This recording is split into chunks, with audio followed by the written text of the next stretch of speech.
Jay Crawford, Adam the Bull, Garrett Bush, Dustin Fox, Jason Lloyd, Tyvis Powell, plus, ba-da-da-da-da, you're loving him, Mikey McNuggets. And so many big names, it would take me hours to say all of their names. The ultimate Cleveland sports show starts now. Booyah! Hey, here we are. Happy Monday. What a weekend. I'm sorry I missed it. I'm even more sorry because I couldn't make the comedy show Friday, but I was told that I would be able to watch the whole thing, and now that's not going to happen. What a disappointment it is. I was told the same thing. Damn. I couldn't make it Friday. You couldn't go either. Had prior obligations. So I did too. Mike, is there any salvaging any? I guess Bull's set is clean. Yeah, not clean. Definitely not clean. It's vulgar. It's very vulgar. Yeah. But the recording was clean. The recording's clean. Yeah. Their bull talked so loud that the other mic that was on, that wasn't the main mic, picked it up clean enough.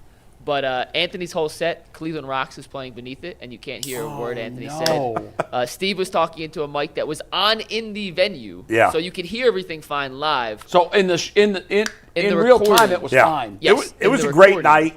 I mean, damn, it was a much bigger crowd than 2 years ago. It was I think Friday we said it was really close to a sellout. So right? like what's over 300 tickets. Couple hundred people?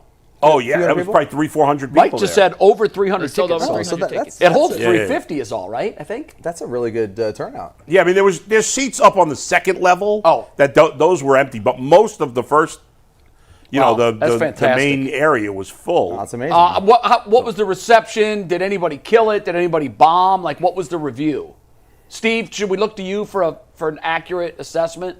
He doesn't have a mic, so please don't look at Steve because Okay. we won't be able to hear a damn word he Once says. again, he's without a mic. I could pass this over if you want to hear from Steve. Well, or if Mike, you can give a fair assessment. It might be kind of hard because you actually performed a set. No, everyone was funny. Everyone had their money. What's a set? How many minutes? 5 minutes? Steve and Ant went for like 5 minutes. I think I went 15, Bull was 20 like minutes. 15, 20. Wow. I was like 10, 15, yeah. And then write Pope it was out? funny. No. Did Tyvis show up? Tyvis did not make it, no. Who killed it? Who was the funniest comedian of the night? Do we know? I actually laughed harder at Bull than I did at anyone. Bull had a joke that's in the little snippet I cut that we're going to show you in a sec. Oh, good. That he did Wait, not we can mean- show it today? Yeah, I did. I'm going to make a longer version of Audible. I'd love to for see members a and stuff. clip. You want to play that? Yeah, it's a 2-minute I snippet. need something. I've got to scratch this itch. Yeah. I tried to include Please. everybody in there. Just foreclosure. You can't hear a word Anthony's saying, but he gets a laugh. So you can hear the laughter in the audience. You can't hear Anthony. Well, that's all he cares about. And yeah, here's 2 minutes from Friday night. It was a Yeah, blast. you're right. You can't tell me not to shame myself. So I did. But really, Good laughter, Bull. I ended up walking out of the dressing room with no pants. Just the fat guy boxers and like a 7X shirt. Our mic's killed. Shorten this.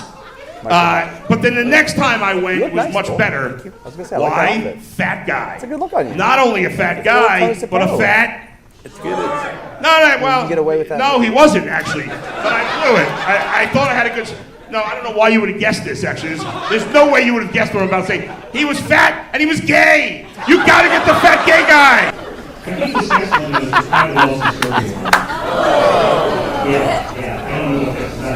can't believe that people would be unaware of the fact that they have teeth in their toes. I'm guessing that might be the definition of foot and mouth disease. There it is, Steve. There it is. Speaking of Boston, EPC flew all the way up from Atlanta to be here today.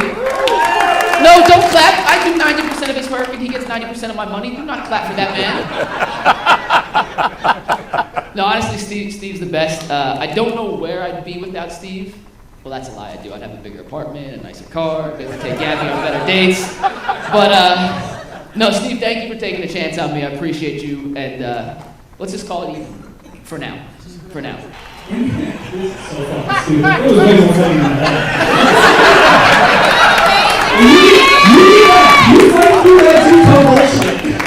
Jay has that good thing about, like, he'll turn anything newsy. He's like, yeah, Bull, to you or on the side. You're like, That ain't part of the program, Jay. That's chicken grease he's throwing up, bro. Jay is the most polished, smooth professional, and he had no idea what to do with Bull with his face in the trash can. Hey, you know what? This is the most we got to talk. You know why? Why? Jay's not here. Jay's not here. I picked the punchline. Hey, you told me at Joke Friday that you were going to tell in the gym. I did. About me being a serial killer. I did. Is that part legible or no? Yeah, I mean, I thought, yeah, you can hear that part. All right, yeah, but not now, obviously, because you'll have to Yeah. clip it. But at some point, send it to me. Absolutely. So you heard the story Friday, yeah. but Okay. I most times do cardio with no socks. Yeah, I know. He raw dogs cardio. You raw dog? And here's the deal, which is really weird. Like you wear shoes though. I wear socks. Yeah, I wear shoes. Shoes, no no socks. socks. Yeah. What do your shoes smell like? Minus a that's why I don't wear socks. Minus a callus on the back of my heel, which is a forever callus. Okay. My skin on my feet, it's like baby ass skin.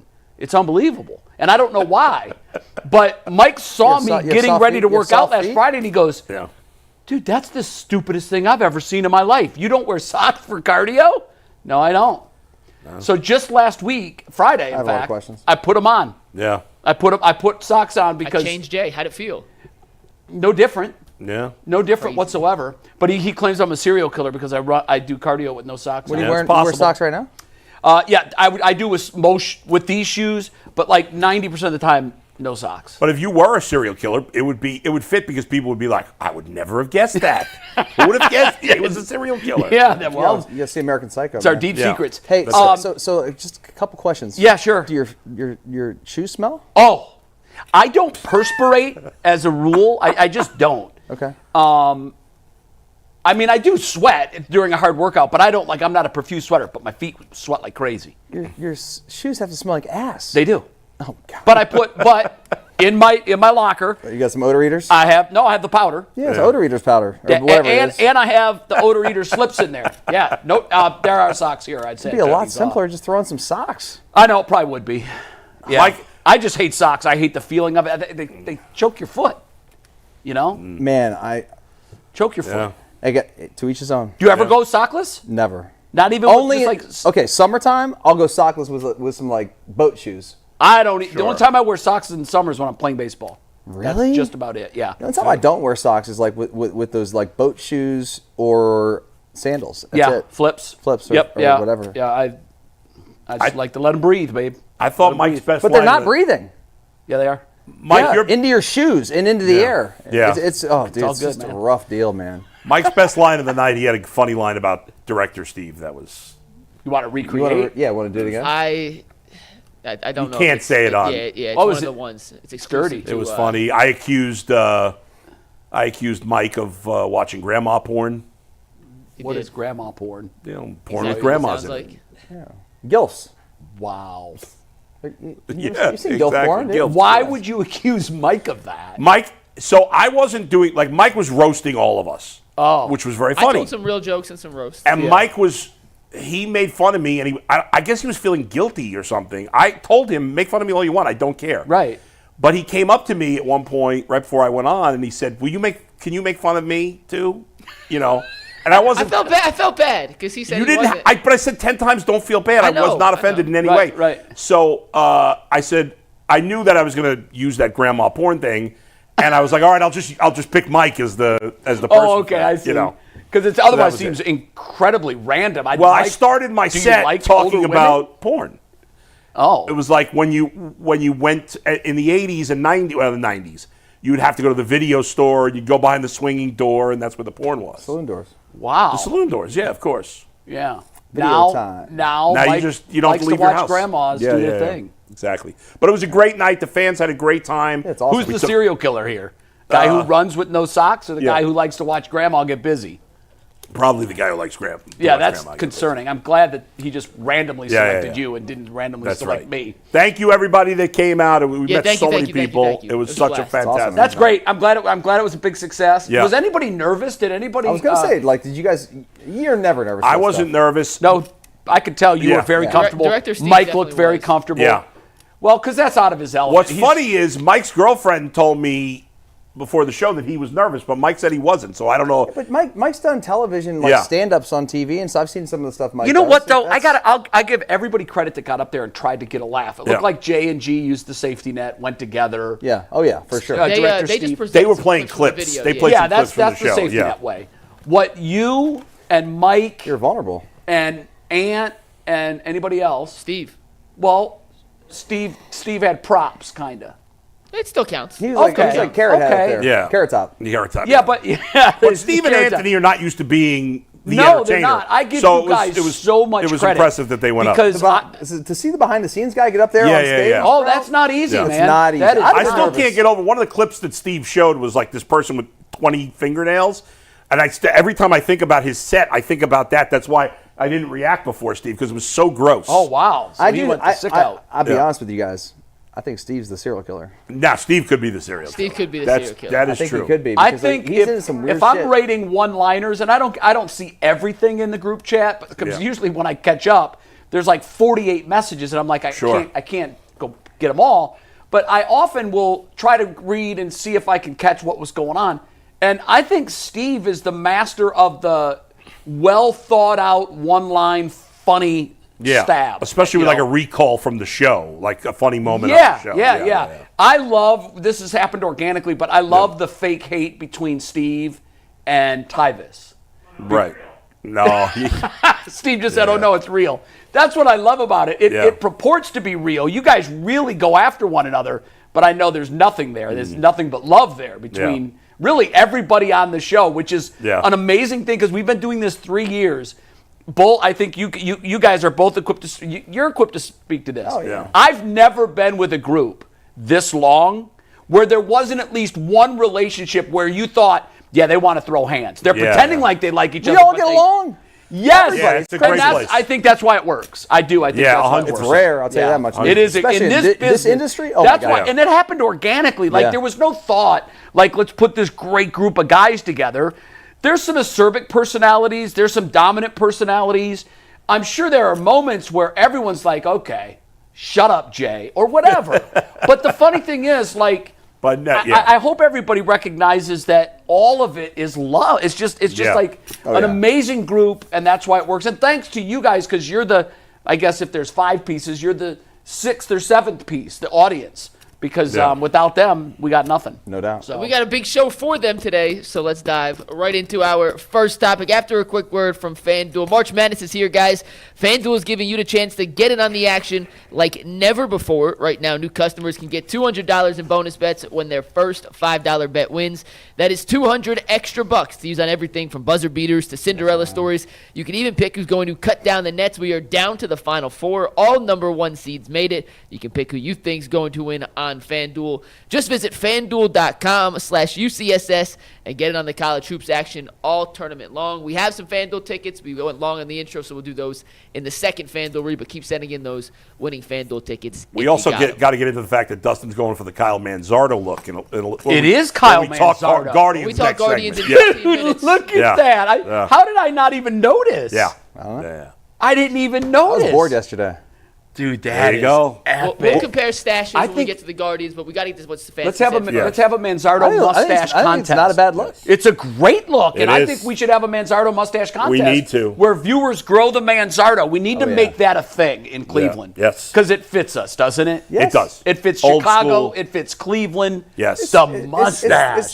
Listen, repping Canton, too. That's right. Thurman Munson from Canton, Ohio. That's right. Yeah, go with the handlebar deal. Like more on that in a sec. Well, go ahead, Mike. Let's start. Kevin Stefanski was at the NFL owners' meetings. He spoke this morning. Jason Lloyd was there. He'll join us at about 11:45 to give us some more insight into one of the things that Kevin Stefanski said today, what Andrew Berry said yesterday. But let's start with a couple quick reactions to the bigger things Stefanski said. We'll start with this one, Steve. You want to take that one full. But Stefanski says the Browns will have a joint practice in Carolina with the Panthers ahead of preseason week number 1, 2 joint practices in Philly the following week. That means they are scrapping their annual trip to the Greenbrier. So instead of going to the Greenbrier to open up training camp like they have the last couple of seasons, the Browns will now just double up on joint practices. Bull, we talked at length entering last season on whether or not the Greenbrier idea was the right idea and whether it worked. Are you in favor here of the Browns scrapping that to have more joint practices in the preseason instead. Yeah, I mean, I don't have a problem with it.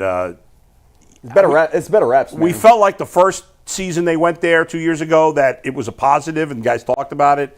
Last year, maybe it felt like a negative. I don't know. There was a lot of talk about people being lethargic there, and I don't know what happened. But yes, as you said, Dustin, you would know. Getting a chance to rep against two different teams, I think that's always better because you don't, like, a lot of players will say, and you should speak to this now, you get more out of those practices than you do out of the games sometimes in the preseason. Well, you do because you got the guys, they're going really hard. I mean, these are very intense drills, good on good, both teams. Yeah. And I thought, like, the one team I was on where we had a joint practice was in Minnesota. We did a joint practice with the Kansas City Chiefs. And so they came up to Mankato, and, dude, it was like fights every other drill. Yeah. I mean, it was intense. I remember a couple of years ago, really got after it. when the Browns went to Indianapolis. It was Yeah, they physical. were fighting. Oh, yeah. What shocks me, Dustin, you can speak to this, they're basically spending training camp on the road. Both of these are away. If you want to do two, and I think there's value in doing two, why not travel to Philly and have Carolina come here? Or if Carolina doesn't want to travel, find a team that does. I think the only reason they're doing it that way is because both of those games are on the road. So they're just working, okay, Right, that makes and sense. They're going to work only- up to the game. But you don't Right. have to do it for two. On your home game, you can have a team here. Maybe just because their third game, which is their home game, is maybe because it's too close to the season, they don't want to do it then. I'm sure there's some Possibly. logistical reason Yeah. why they're doing Yeah, it well, this that makes way. sense, actually. Yeah. You wouldn't want to do it that week. Right. Yeah. So I don't know, Yeah, 'cause but you wouldn't want to do back-to-back, I right? like it, though. Yeah. I do like it because it's, the players have always said they enjoy it more. I'm sure the coaches get more because you're going so hard. Yeah. You Yeah. get the coaches get to analyze everybody and make opinions during really tough workouts. I always thought it was good to get away. Like Yeah. when we had training camp, all the three teams that I played for, we traveled to. So like when I was in Minnesota, went to Mankato, Minnesota State.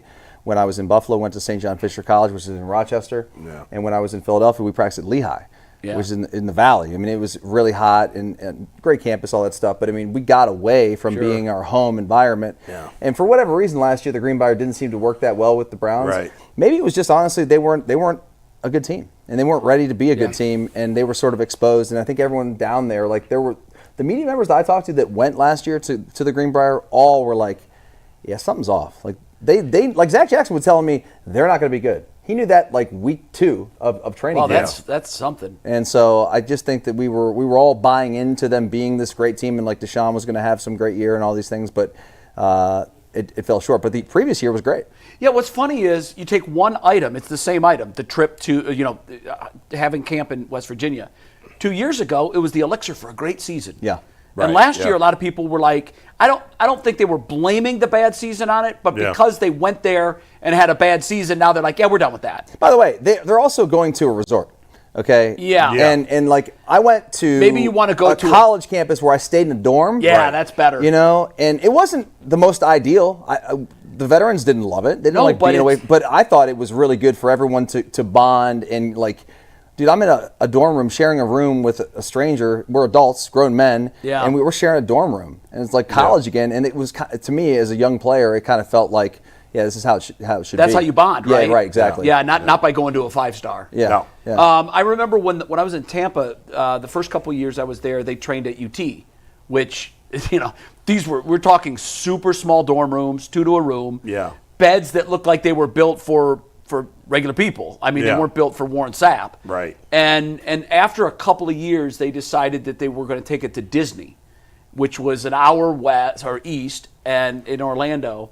And they were staying in much nicer accommodations.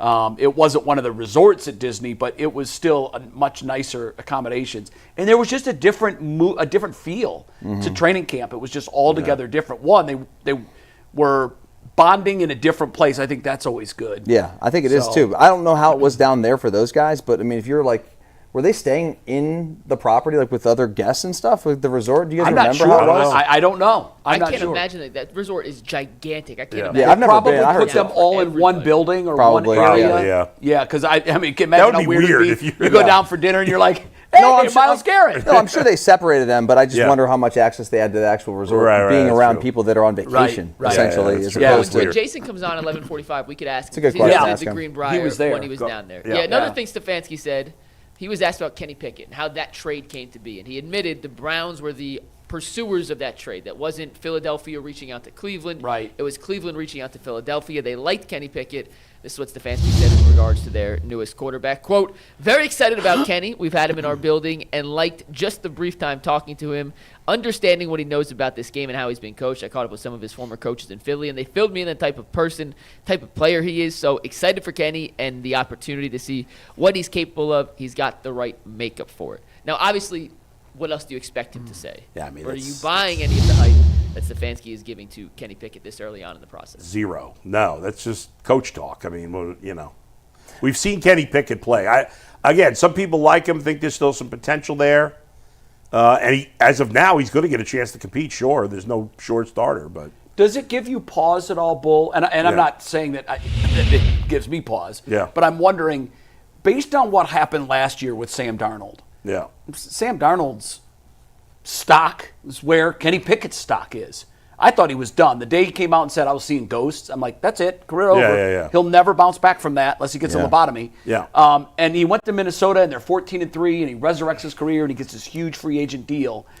Is there any piece of you that thinks, well, we now know that can happen? And to a certain extent, it's happened with Baker, too. Baker, 3 teams in 2 years. Yeah. And now the he's... difference with Baker is he had a level of success He here did that have he some didn't have. success. Darnold The only, did I mean, not. listen, anything's possible, of course. My argument to that would be Minnesota was was in better shape than the Browns are right Team-wise. now, especially on offense. Yeah. And also, this may mean nothing, but Sam Darnold was way more highly thought of coming out of college than Kenny Well, Pickett he was the number 2 pick? Right. Darnold was Kenny... Yeah. Whereas Kenny wherever Pickett Kenny was was a 16. mid-first round pick, and a lot of people thought that was a reach. A lot of people thought Yeah. it was a reach. I think everybody was shocked when they said... So, people I mean, in listen, Pittsburgh were anything's shocked. possible. You never know. I'm I not mean- saying there's zero chance Kenny Pickett could be a decent quarterback. You know what? I'm with you. Yeah. I'm keeping my mind open to the Yeah. fact that could happen, but I am by I'm no not gonna means... bet on it. I am... Now, we don't know who they're going to bring in here yet as competition. But I'm going to be stunned if he's the starting quarterback in September. I'm going to be... I would be pretty surprised. partly stunned and partly disappointed. Yeah. Oh, yeah. Sure. Yeah, I would be stunned if he's the starting quarterback. I think they're going to end up starting a rookie at some. I think they're going to take a quarterback at 2.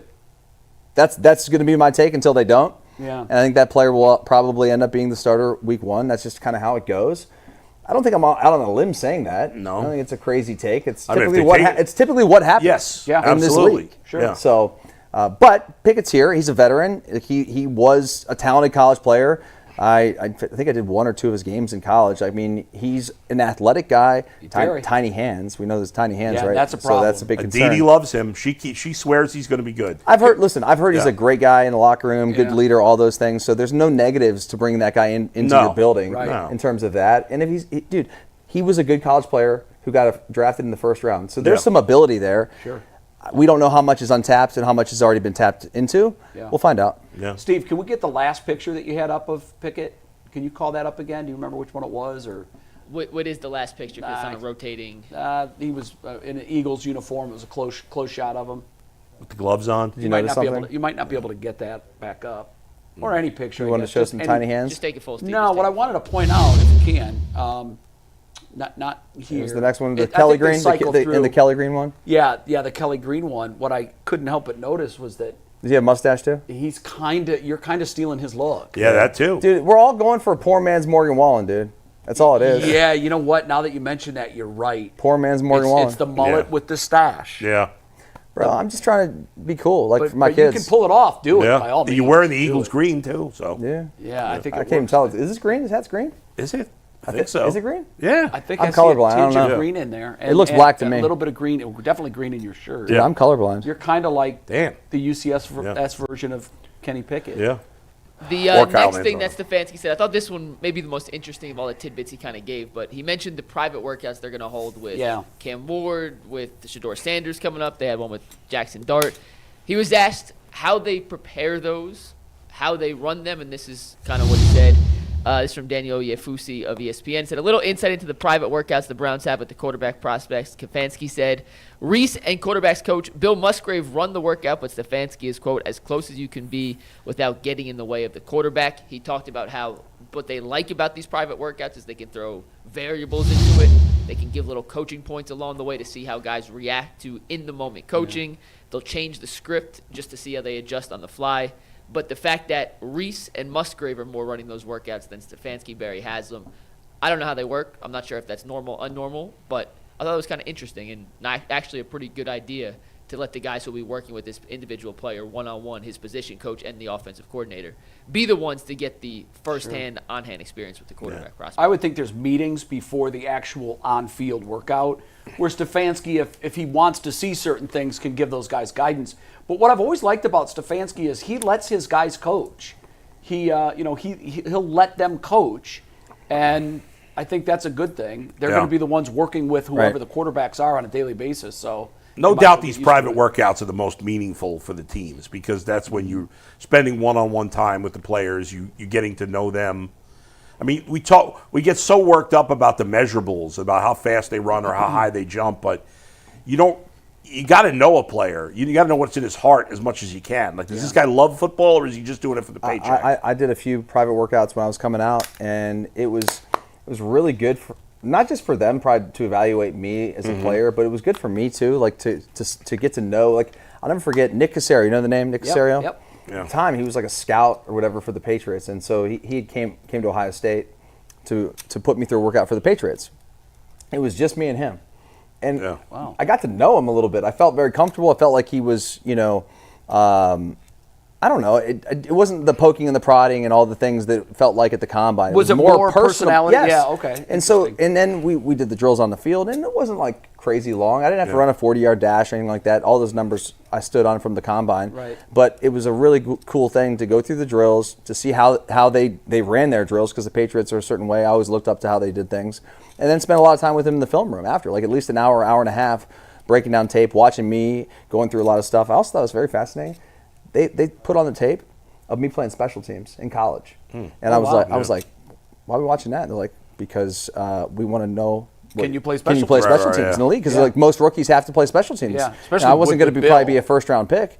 And even if I was a first-round pick, I probably would have had to play some special teams as a rookie. Did you get a sense going through that and other meetings with teams of teams that really liked you and you ended up being wrong? Dude, I thought the Patriots were going to draft me for sure. Really? For sure. My agent was Neil Cornrich is my agent who represented Bill Belichick.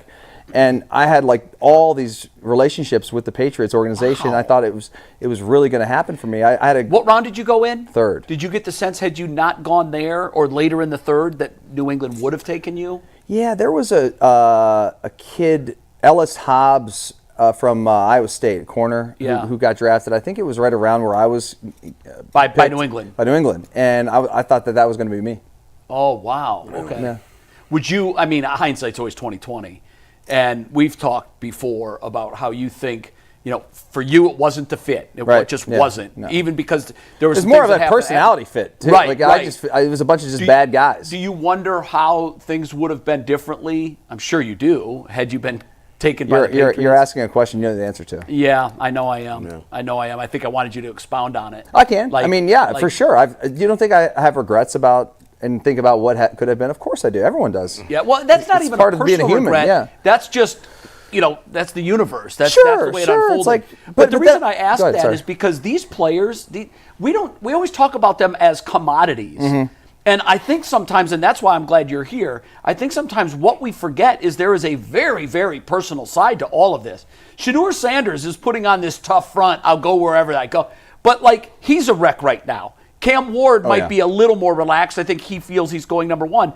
But really, anyone not named Sanders or Ward have some level of major anxiety that they're going through right now. What is that like? Very difficult, because you don't really know what these teams are thinking, and you don't know. You think you're going to one team, and every time, I thought I was going to go between the second and the fourth round. And so basically when the second round, and this is back when the first 3 rounds were all the first day. Right, yeah. And so it's a long day and a long evening. Sure. And so and the first round takes, a zillion hours. And so once the second round started to hit, I'm starting to look at when teams come up that I felt like I had a really good bond with, I'm looking at my phone, like waiting for a phone call. I'm like, oh yeah, they're taking me here. Like, Wow. Minnesota, I never talked to once. Really? Never talked to them once. Did you get a sense on where the Browns were on you? Being a local kid? I mean, I thought nothing. The Browns didn't talk to me. The Browns didn't do anything until I was released from Minnesota from Philadelphia. I did a workout with the Browns. It was crazy because Romeo Crennel was the coach. This is before the 2007 season. So this is I would say September 2007. Yeah. This is actually the year before the Browns had the great year where they won 10 games. Yeah. With Joe Thomas, I think it was his rookie year. Yep. 07 or 06, 06. And I did a workout for them. Thought it went great. Mel Tucker was the defensive coordinator for the Browns at the time, who's my position coach in college. I was going to say you had to. I'm like, dude, this is for sure going to happen. Yeah. No, they signed somebody else. And, it just goes to show you. It is what it is. These guys, and I'm sure they all have ideas and thoughts, but these teams, they're great poker players. Oh yeah. And that's why when you get into the business of trying to predict what they're going to do, good luck. Yeah, I was glad smoke signals. Honestly, I was glad I ended up in Buffalo. It was a great situation for me. Right. I got to play for a really great coach. I thought in Dick Duran, who God rest his soul, just passed recently. It worked out. It is what it is. And by the way, I probably wouldn't have this career in this business if I didn't start early. So that's true. That's interesting. Yeah, you're right. So glass half full, Everything right? happens for a reason. Glass half full. Yeah, We'll that's get to it. some more Bull, what Stefanski the said with universe. Jason here in a sec. But we got to talk some Guardians, guys. They picked up a series win this weekend, and our Guardians chat today is brought to us by the Living for We podcast. What happens when a regular day at school turns into the worst day of your life? Unfortunately, that's a reality that's happening way too frequently in today's world. Gun violence is the leading cause of death for young people in America, and in communities of color, the impact is even greater. Living for We, Keep Your Head Up is an award-winning podcast that focuses on real stories, real struggles, and real solutions in Northeast Ohio. New episodes drop every other Tuesday. Next week you get a new episode where you'll hear from host Marlene Harris-Taylor and her new co-host Maisha Watkins, the executive director of the Cleveland Peacemakers. No one does a better job of bringing you the stories from the front lines, the victims, the survivors, and those fighting for change. Each episode, they sit down with a different organization that's working to end gun violence and provide resources for those affected by gun violence. Whatever kind of help you need, there's a person for you to contact. Listen to Living for We wherever you get your podcasts or watch the video version on IdeaStream's YouTube channel. Learn more at ideastream.com/podcast/livingforwe. Subscribe today to Living for We on Apple, Spotify, YouTube, or wherever you get your podcasts. Bull, Jay, the Guardians take 2 of 3 from Kansas City. Manzardo was a hero. Jose got hurt. Bobby looked good in his first start, even though it was not his first scheduled start. Wherever you want to start, the floor is yours. Let's talk some guards. Yeah, I thought Manzardo was the story of the weekend. The offense did a great job. They scored over 6 runs a game playing in a pitcher's ballpark against 3 good pitchers. There's the stash. Zach and I had an Ultimate Guardian show this morning. If you missed it, go check it out. Obviously, we spent, I think we did 40 minutes on the Guardians this morning. We were talking about how Kyle Manzardo kind of has a vibe and a look of an old school player. I mean, in fact, Zach pointed this out, and it so clicked into me once he said it, that his swing is a little like Don Mattingly's. Dude, I think about finish. that too. Yeah. And I don't know that much finish. about baseball, but I definitely think he The has finish that is swing. totally like The Mattingly. finish is the pose at the end with the full rotation. He's got the mustache. Old Yeah. Mattingly's We was a compared little him bushier. Friday to but- Wade Boggs, too. Another one. Yeah, A little bit. Those are some. Boggs a Hall of Famer. Mattingly would have been a Hall of Famer had he not gotten hurt. Absolutely. And neither of them were great athletes, no, but they were great hitters. well, Mattingly was a great fielder too. He was excellent. Defensively, at first base. very good. Yeah, Boggs, I think, was probably an average fielder. Yeah, he wasn't he- extraordinary. right, but they neither one could run particularly well. No, no. But there is a mix of Boggs and Mattingly in Manzardo. He's got a sweet swing, and I mean, listen. It's 3 games. He can't get carried away. No. But the fact that I said coming into the season, I want him playing every day. I don't want him sitting against lefties. I'm with you. Well, he's played against 2 lefties. I think he's 4 for 6 with 4 extra base hits. So he's Damn playing. near had a cycle on the opening day He missed against the single. lefties. Yeah, he missed the single. He I missed think the was easy the- part. Yeah. So I mean, it was an amazing weekend. After they blew that first game, he comes through in extra innings. For him to have 2 homers and 6 ribbies already, I mean, and he's not using a torpedo bat. So. No, the torpedo bat, the story of the weekend. I will say, I know Santana's good defensively. I want to see Manzardo play some first base. I don't want him DHing every game as a young player. And I know by next year he'll be their everyday first baseman. But right now, I'm not taking him out of the lineup, period. No, I'm not either. Yeah. I'm letting him bat against lefties until he dips below 250 against lefties. Like he seems to be fine. That pose right there was a Mattingly pose. Exactly. Yes. That is Don Mattingly. Zach told me he spoke to Kyle Manzardo about lefties because last year they really didn't let him face lefties. Right. And he said, I've been good against lefties my whole life as a kid, in high school, in college. Some guys are fine with it. Yeah, he said, I get it. I get why some people find it a struggle. I haven't.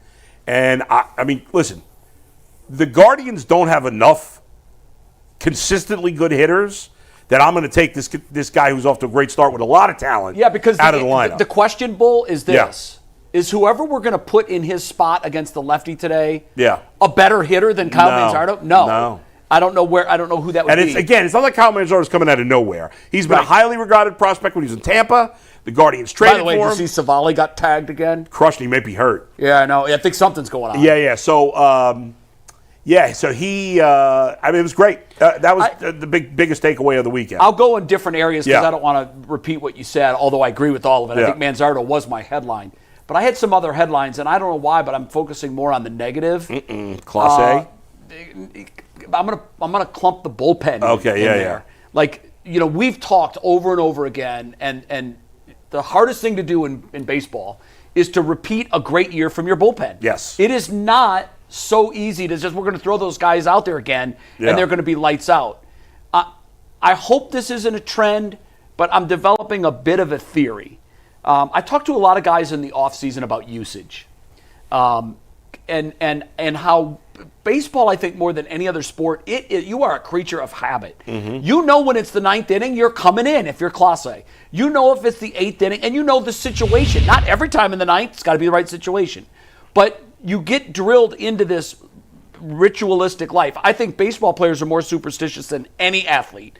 I've been friends with and played just about all the sports. Mm-hmm. I've never played a sport where I've been surrounded more by superstitious guys. Yeah. I bring that up because I was disappointed in that. I thought Gavin Williams was lifted too early, and I thought yesterday Bybee was absolutely lifted too early. Now, before people jump on me and say, Jay, you know better. It's the beginning of the season. These guys had low pitch counts. Yeah, they had low pitch counts. The only thing I'll say about Bybee is that he's coming up. He had food poisoning. Understandable, but he retired 13 in a row. No, I hear you. And walked the guy, and he's out of the game. And I literally said at the time, and I think it was only 3-0. It wasn't 6-0. And I said at the time, oh God, I don't love that. Not the way our bullpen's going. Like, get as many hitters out of this guy as you can. And the reason I say I'm beginning to be worried that this is part of a larger picture. Last year, we weren't going to win the World Series, but I thought the way the season ended, it didn't have to end that way. And I know you and I disagree on this. I know when Jason's in, he disagrees on this. I'm not sure where you are on this. Okay. Starting pitchers are of the mindset that you go 5 innings. Anything less than 5 innings, it's a bad start. Yeah. It's a bad start. And Jason, I think you kept saying, hey man, if you get 3 1/3 out and they get in a jam, get them out. No, that's not how you do it. You don't do it that way all year. And what happened was our bullpen pitched far more innings in the playoffs than our starters gave us. Mm-hmm. That's not the way it's supposed to be. That's not the way the math is supposed to go. Yeah. And what happened, and I'm not saying this is exactly why it happened, but why was it that Class A was a shell of himself in the Yankee series? And in Detroit as well. I think it's because we got out of his rhythm. We got out of his routine. We used him more than we had been using him. And the human body is an amazing thing. In the old days, and by old days I just mean 70s, starters went 140 pitches because they were used to it. They stretched out to that distance, and that's what they did. And in my mind, far less injuries. And a lot more careers that went 20 years. Where's the pitchers today that are going 20 years? Well, it's almost like we've devolved. we're supposed to evolve and get better. I think with specialization, we've devolved to the point where now a 5-inning start by the starting pitcher is like, okay, good job, give me the ball. I hear what you're saying, Jay. In the playoffs last year, though, you managed to win the moment. They had a lot of starters they couldn't rely on last year. Gavin Williams was having a bad season. I would argue some got lifted when they were doing just fine. Yeah, that's kind of a trend in the game. I don't like it. I don't like it either, but it is what it is. I'm not saying I think they want their starters to go a little longer in the regular season. I think they'll build up to that. I was surprised he didn't let Bybee try to get out of the sixth. I was doing yard work all day. I was outside. I was listening to Hammy. Yeah. And Hamilton was like, he literally said, I think we might get 2 more innings out of Bybee. Yeah, well, I mean, because he's retired 13 in a row. And then he walked the 84 guy, and Hamilton was like, wow, we've got a pitching change. He was at 84 pitches, so he could have gone at least to the end of the inning. You never want him to go a fresh inning with 90. No. I just wonder if because of the food poisoning, but might have factored in. Again, Bybee. What about Williams the day before? Yeah, I hear you. I just think Bybee and Williams both had low strikeout numbers, which was interesting. I think their next evolution for the two of them is being more efficient. Agree. I did think Bybee was efficient yesterday, and I do think Vogt needs to let them go longer. Okay. I could live with it in the first start, but I think as we go on, I think the bullpen will be fine. It's been a little shaky so far. We knew it wasn't going to be as good as last year as you started. There's no way it can be that good. Well, what I'm interested in, and I just think it's a misuse of analytics, and we've talked about analytics for so long. I just think your money is in your starting rotation. I mean, not to say that you're not paying your bullpen well, too. Yeah. But the bulk, you have more relievers than starters. But the starter payroll is way more than the reliever. That's right. So why then, in the most important games of the year, would you go more with your lesser paid and lesser talented arms in more innings than you do your starters? It doesn't make sense. It's a trend that's probably gone too far. I think in the Guardians' case, they didn't have. They were starting Matthew Boyd and Alex Cobb in the playoffs who hadn't pitched all year. So, do you think it started? I think it started in 16 with Tito. Yeah, Tito and Joe Madden both were going. Well, Joe, I felt Joe was playing chess to Tito. Yeah, I mean they both went crazy with the bullpen. But you know what? I remember thinking vividly at the time. Yeah. I said this series is going to change baseball, and I don't think for the better. Yeah, we're turning into it. It's. I guess it depends on the team that makes it to the World. The Dodgers used their bullpen a lot because they didn't have a great starting rotation. Well, it makes sense for them too. Yeah.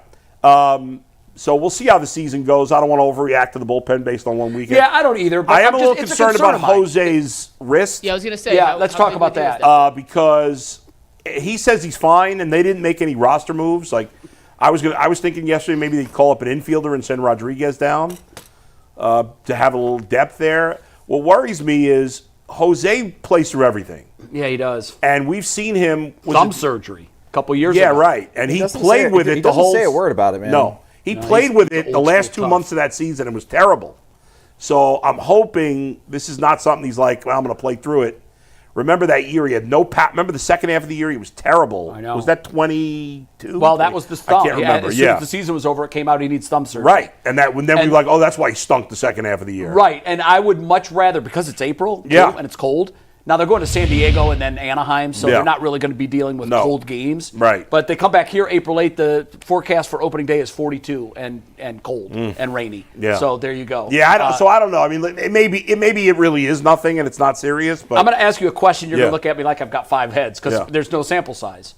I don't love Jose in the 2-hole, and I want your thoughts on that. And I don't know what you think about it. It's too early in the lineup. Let's see it for a little bit. The problem with that bull is he's this notorious slow starter. Yeah. So I mean, he's 125 now. He's got 5 at bats. I don't even know, but I like having my best hitter in the 2 spot because he gets up 30, 40 more times. And if Rocchio becomes the player we hope he can in the 9 spot, and Kwan, who gets on base a lot in the 1 spot, he should have some decent traffic on the bases. Kwan's going to hit more home runs. Kwan could have hit 20 home runs last year. Yeah, he hit 14 and he missed 40 games. I hear you. I still think he's a 15 home run guy. Okay, even if he is. Yeah. The reason that I don't love that is when you're hitting directly behind a guy that might hit 15 or 20 homers, you're negating the 30 extra at-bats that you're going to give him by moving him up 1 spot in the lineup. You weren't here. I wish you were the day we talked about the initial decision. Yeah. You're making this decision. he's the tent pole of your lineup. Agreed? Right, yeah. You're moving a guy who has said before he is not comfortable there, but he's Hosey. He'll hit ninth if you tell him that's where he's going to help the team. But for me, to get him 30 extra at-bats, that's an extra at-bat every 5 games. It's just not worth it. And again, I think that's misuse of analytics. I think we got to see how it plays out here a little bit. I do like him in the 2 spot, but if he's not comfortable there, eventually they'll move him back to 3. The home runs thing with Quan doesn't matter because anybody you're going to put in the 2 spot, they're going to hit home runs too. They will, but if it ends up being Rocchio, who I think it should be, I do. I think it should be Rocchio there. Rocchio's not going to hit a lot of home runs. Well, I think he could hit 15 also. I mean, there's always a threat that your 1 and 2 guys are going to homer, but I just think that, I want him in a position where he can do most damage, and that's later in the lineup. Isn't the mindset, I'm curious, you guys, the mindset of like a leadoff guy like Quan change based on the situation, like how aggressive he wants to be? Because he's a great hitter. What's the goal of a leadoff guy? To get on base, right? Yeah, yes, absolutely. Yeah. So patient, I don't see a lot I of don't pitches. Need Quan to be trying to hit the fences, man. No, I know, but here's the problem with that. He's coming up. He's going to probably hit free agency, and he knows. You always say you need home runs. You want to get that big check. You better have 20 home runs a year. Yeah. I'd offer him right now 5 for 75. I don't know if he'd take it, but I bet he wouldn't. I bet he wouldn't. But we'll see. He's an elite defender. He's an elite base runner. He's elite at everything except for power. That's why I think personally he's made it a point of emphasis to hit more home runs, and he's going to do that again this year, even if it costs him 20 or 30 points on the batting average. But I think ultimately... I don't think it will. I don't think it'll cost him. And I don't know. I think he's going to finish with around 15 home runs. I just don't think it's his game to hit for too much power.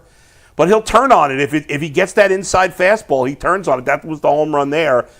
We're hitting home runs as a team, which I love. Yeah, so far 5 home runs, 11 extra base hits, 13 walks, only 16 strikeouts. Quan didn't K the whole weekend. Yeah, that's the one thing I'll say about Quan. I didn't like that sack bunt in the first game. That was odd to me too. They got lucky, and he did it on his own, right? Yeah. If he wants to bunt for a hit, that's one thing. But Quan, you don't need to sack bunt. You have at the very good least, you're probably going to ground out and move the runners anyway. Yeah, I didn't understand that either. I don't know why they didn't walk Jose Ramirez after that. I didn't understand that. I thought that was really stupid by them. Yeah, that first game, there were some interesting moves. I know in our text chain, you said that you wanted the guards to walk Salvi, I think it was, after the leadoff Even though he's the go-ahead run, just because that guy's so clutch, I don't want to mess with him. I agree on that part of it. He's clutch, and you don't want to, but I also don't want to put the winning run I know on first nobody base ever wants the winning run on first, but because it's the bottom of the ninth. If it's the 6th and you got more chances, yes. But it's the 9th, and if he scores, the game's over. And that's why I wouldn't put him on. It worked out. Yeah. It worked they out. tied the game, but they did. But they ended up winning. They ended up winning. Go ahead, Mike. At the end of the day, the Guards take 2 of 3 from the Royals to open up the season. They are in San Diego for a 3-game set. First pitch tonight. West Coast time, I think it's 9:40 is the first Luis pitch. Ortiz makes his first Guardian start. Yeah, that's why I'm going to watch. I want to watch. Austin Hedges, I bet, makes his debut tonight because we're going to bring in Jason Lloyd here from sunny Florida in a sec. Quick reminder, hit the like button, hit the subscribe button, support the Ultimate Cleveland Sports Show all the ways you can. Liking and subscribing costs you $0.00. Helps us out a lot. So if you haven't already, do us a favor, hit the like button, hit the subscribe button, and we appreciate each and every one of you. And with that, let's welcome in Jason Lloyd from sunny Florida. What's up, Jason? Oh, okay. That backdrop is just a little rubbing it in, Jason. Here's what he said when he was scouting his location. I want palm trees and sun. And give me a cold drink. Well, it was either this or the workroom, so I figured I'd come out here. Yeah, it's a little better than the great musty ambiance, workroom. Man. Yeah, I can apprate that. If we can't be there, it's only 35 here today, or 40, whatever the hell it is. It was like 60 and 70 this weekend, though. Yeah. Well, I'm out tomorrow, so it's not a very long trip. What's your big takeaway from the? We got to come up with a name for these news conferences because they don't create news. I don't know. I don't know what we call them. Infomercials. It's just a lot of lips are moving, but really no information is coming out. What though was your big takeaway? 2 things actually. One, Andrew Berry really sort of went on at length yesterday, unprovoked. Wow, he's really thinking about this next line. Dude, he had me. I was captivated. I got it. Snooze conference. Snooze conference. Snooze conference. Yeah. That's what it is. That's what he gets for being outside. Snooze The conference. bad internet. We're going to do Andrew Berry after Jason. I'm fascinated to what he... Pause. Jason, we lost you real quick, so you got to start over. All right, you got me now? Yeah, there you are. Can you hear me? What were you fascinated at by what Andrew Berry went on about length for? He went on about Travis Hunter at length about and he sort of compared him to, he said, this is no disrespect to Charles Woodson and Champ Bailey because those are Hall of Fame players. But, in the whole offense-defense thing, he said that those guys were defensive players who sort of freelanced on offense, and Travis very much is an offensive player. We're right there, look at those numbers. That's an offensive guy. Mm-hmm. And I asked Kevin today if they see him as sort of two players in one. And yeah, Kevin and Andrew both said that he's a guy that they would, if he winds up here, that they would like to take advantage of his abilities on both sides of the ball. Ooh. So the trick is obviously, it's easier to make a guy a full-time cornerback and then a gadget play on offense. It's a little bit harder, I think, to work him into the defensive side if you want him as a primarily offensive player. But the Hunter thing was just super interesting to me the last couple of days, and how much traction there was. Just how much attention he's sort of gotten. Okay. And then the other thing, does that lead you to think that that's where they're going at too, or do you think it's all smoke? well, I don't know, because first of all, nobody has any idea what the hell the Browns are doing. Nobody has any idea. And The Browns know what they're doing. Well, yeah, part of that could be by design. I think they've done a great job of spinning people, and part of that may be that they truly don't know yet. And the other part of it that sort of the Hunter thing sort of leads to is Kevin sort of, I don't know if he would say slip, because he never slips, but he pretty much said that after they meet with Shador, that's the end of their private workouts for quarterbacks. In which case, it's really, if you go off their list of private workouts, it's really a list of four. It's Cam, it's Shador, it's Jackson Dart, and it's Jalen Milroe. Yeah. Those were the four that they held private workouts with. So, you would think that they would spend the most time with the guys that they're most interested in. So we may be able to cut the list at those four names going forward. And obviously some of those you would think would be in play at 2, and some of those names would be in play maybe a little bit lower down, whether it's a trade down or a trade up or whatever it is. Berry said yesterday he didn't think it was likely that the Titans would trade out a 1. And he sort of referenced what we've talked about on the show before, that there's never been a trade between 1 and 2. And it's really unusual for 1 to move at all. Twice in the last 25 years that the number 1 pick has moved. So he seems to think that regardless of what Tennessee is saying, they're going to stay at 1. Obviously, all signs sort of point to them taking Cam at this point. Brian Callahan said today that they're probably 2 weeks away from having a decision on who they're going to take at 1. But I think at this point it would be a surprise if it's anybody other than Cam. So then the Browns have the sort of the field in front of them, aside from one guy. Jason, I know they worked out Dart, and Stefanski actually talked about Dart a little bit as well, which he doesn't really tend to do. He doesn't really tend to give many things away. Am I reading too much into that? What do you think? No, I mean, he said basically the same thing about all the guys. They thinking about Jackson is Joe Judge was his coach, and obviously Joe's a former NFL coach.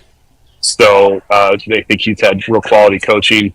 They pushed back a little bit on the idea of Milroe can't really throw, that he's only a runner only. But for the most part, they said all the same things, that they're all great guys. The standard draft speak that you say about all these guys at this point. I just think it's kind of interesting that, if they really do cut that list at those 4 names, then I think that's a little bit of a tell at the 4 that they're spending the most time on and zeroing in on. Didn't they bring Shuck in for a visit? They definitely did. He was here for a top 30 visit. Yeah, so I mean. All right, well then that's 5. That's 5. Okay, so I had forgotten his name, so you can add him to the list then. Jace, they haven't said anything. Well, I'll ask you. What do they say about Abdul Carter? And I've always found it interesting. We were talking to Dustin earlier. He said Vikings never talked to him. He said he had a list of teams that he thought were going to draft him, and the Vikings never worked him out, never talked to him, and boom, the Vikings took him. One philosophy here is to say absolutely as little as you can about the guy that you want to take. And I haven't really heard them talk much about him. What are they saying about him? They love him. Obviously, again, they're saying all the right things. They like the fact that he can move around a little bit. They're not at all concerned about the foot, about the stress reaction on the foot. They don't think that's a big deal at all. Kevin joked today that he and Abdul went to rival high schools, and Kevin said, where I went to school? And Abdul said, yeah, I've heard. He goes, is this going to be a problem? And Abdul said, no, I think we can get by it. And Kevin's like, all right, then let's move forward here. I love that. Yeah, just a fun little moment. I think Carter is absolutely still in play. They don't seem concerned by the injury thing at all.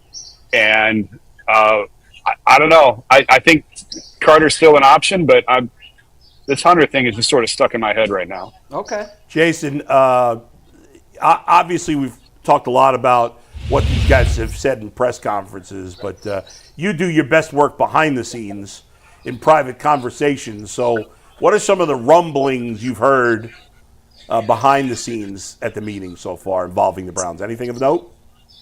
Hunter. Wow. Hunter's the name that's come up a couple of times. And again, how much of that is accurate and how much of that is smoke? Yeah. But see, it's a unique position, I think, being in 2, because everybody knows Cam Ward's going 1. At least, certainly at this point, that's the way it feels. So you don't necessarily have to hide what you're thinking at that spot. I know teams do anyway, because they like to create drama and intrigue. And, maybe if they don't really like a guy, they can say that they do and try and get someone to bite and move up. I get all that. But a little bit of smoke this week has been around how much they like Travis. And, Berry's the one guy who came out at the combine and said they see him as more of a receiver than they do corner. Whereas a lot of other teams in the league sort of view him as a corner, not necessarily a receiver. So, and that was the question that Andrew was asked yesterday, about that statement he made at the combine. And that's when Andrew took a minute or minute and a half or so to sort of explain himself further. And then that's when he said, they draw these comps to guys like Woodson and Champ Bailey, and Travis Hunter is a much more accomplished and polished offensive player than those guys were. Those guys were defensive players who just made a few plays on offense. But if you look at their college numbers, they didn't really make the impact on the offensive side of the ball that Travis Hunter makes. So I do think that is intriguing to think that with a team with this many holes, you can get 2 players in one almost, or fix 2 spots with one. Not that necessarily you want them out there for every snap, but you'd have to be creative in how you scheme them. And that's what I asked Kevin today. I said, do you see him as 2 players in one? And he said, every team in the league is having that conversation right now. And, I don't know if every team is, because there's probably only 3 or 4 that have a chance to get them, but I understand the sentiment of every team you ask may have a different answer of how they'd want to use them. And it really comes down to personal choice and preference and scheme and how you think that player fits. You should absolutely be thinking that way. No doubt about it. Why not take advantage of it while he can? But Jason, do you see a scenario where they draft him and then maybe trade up from the 2nd round back into the 1st to grab a Jackson Dart or, whatever? Another quarterback? Shuck? Milrow? You see that or no? Well, Jason's frozen. It was a great time for Jason to freeze because it was in the middle of a question. He looks like he's thinking and he wasn't blinking. blinking, Hard, which is important. I mean, listen, I think we've both felt, I know Jay, you feel differently. I've consistently felt they should draft a quarterback at 2. But if they don't feel like, their options are good enough, if the quarterbacks are not good enough, I would absolutely take Travis Hunter. Well, if there's a team that loves Hunter, this is why, I'm not saying that it's smoke for smoke's sake, but there's a method to a team's madness. And if they wanted to do what you just said, the way you do that is show great interest in Travis Hunter. Because maybe the Giants really want Travis Hunter. Maybe the Patriots, maybe one of these top 6, 8 teams really want Travis Hunter. And I haven't looked at what their draft capital is, but if there's a team who's picking 5 and 25, and I don't know if that's the case, if you're the Browns, you say, we'll drop back to 5, you get our 2, we want your 25. Now you're better positioned to get that quarterback. It doesn't sound like much, 33 to 25, but there is a difference between day 1 and day 2. No, there totally is. And that's where you can get one of those, maybe a Jackson Dart at 25, a Milrow, someone like that, who you'd certainly probably wouldn't take that guy at number 2. Even though you and I kind of agree that if you love that quarterback, you take him no matter where. Yeah. But you still want to be smart and try to collect the assets because no one's going to take probably Jalen Milrow at 2. or Jackson Dart at 2, most likely. So I get it. Unless you love Travis Hunter, and you're like, okay, let's just take a great player. If I'm not sold on the quarterbacks, I'm not trading down. I'm taking Travis Hunter. He is a once-in-a-lifetime player. Yeah, he's potentially. Awesome. He could be. How concerned are you about his size? I am. He's Denzel Ward's size. Yeah, that scares the hell out of me. I'm a little concerned about him. However, guy played 120 snaps a game and really didn't miss any time. No, that's so. Well, he was hurt a little bit.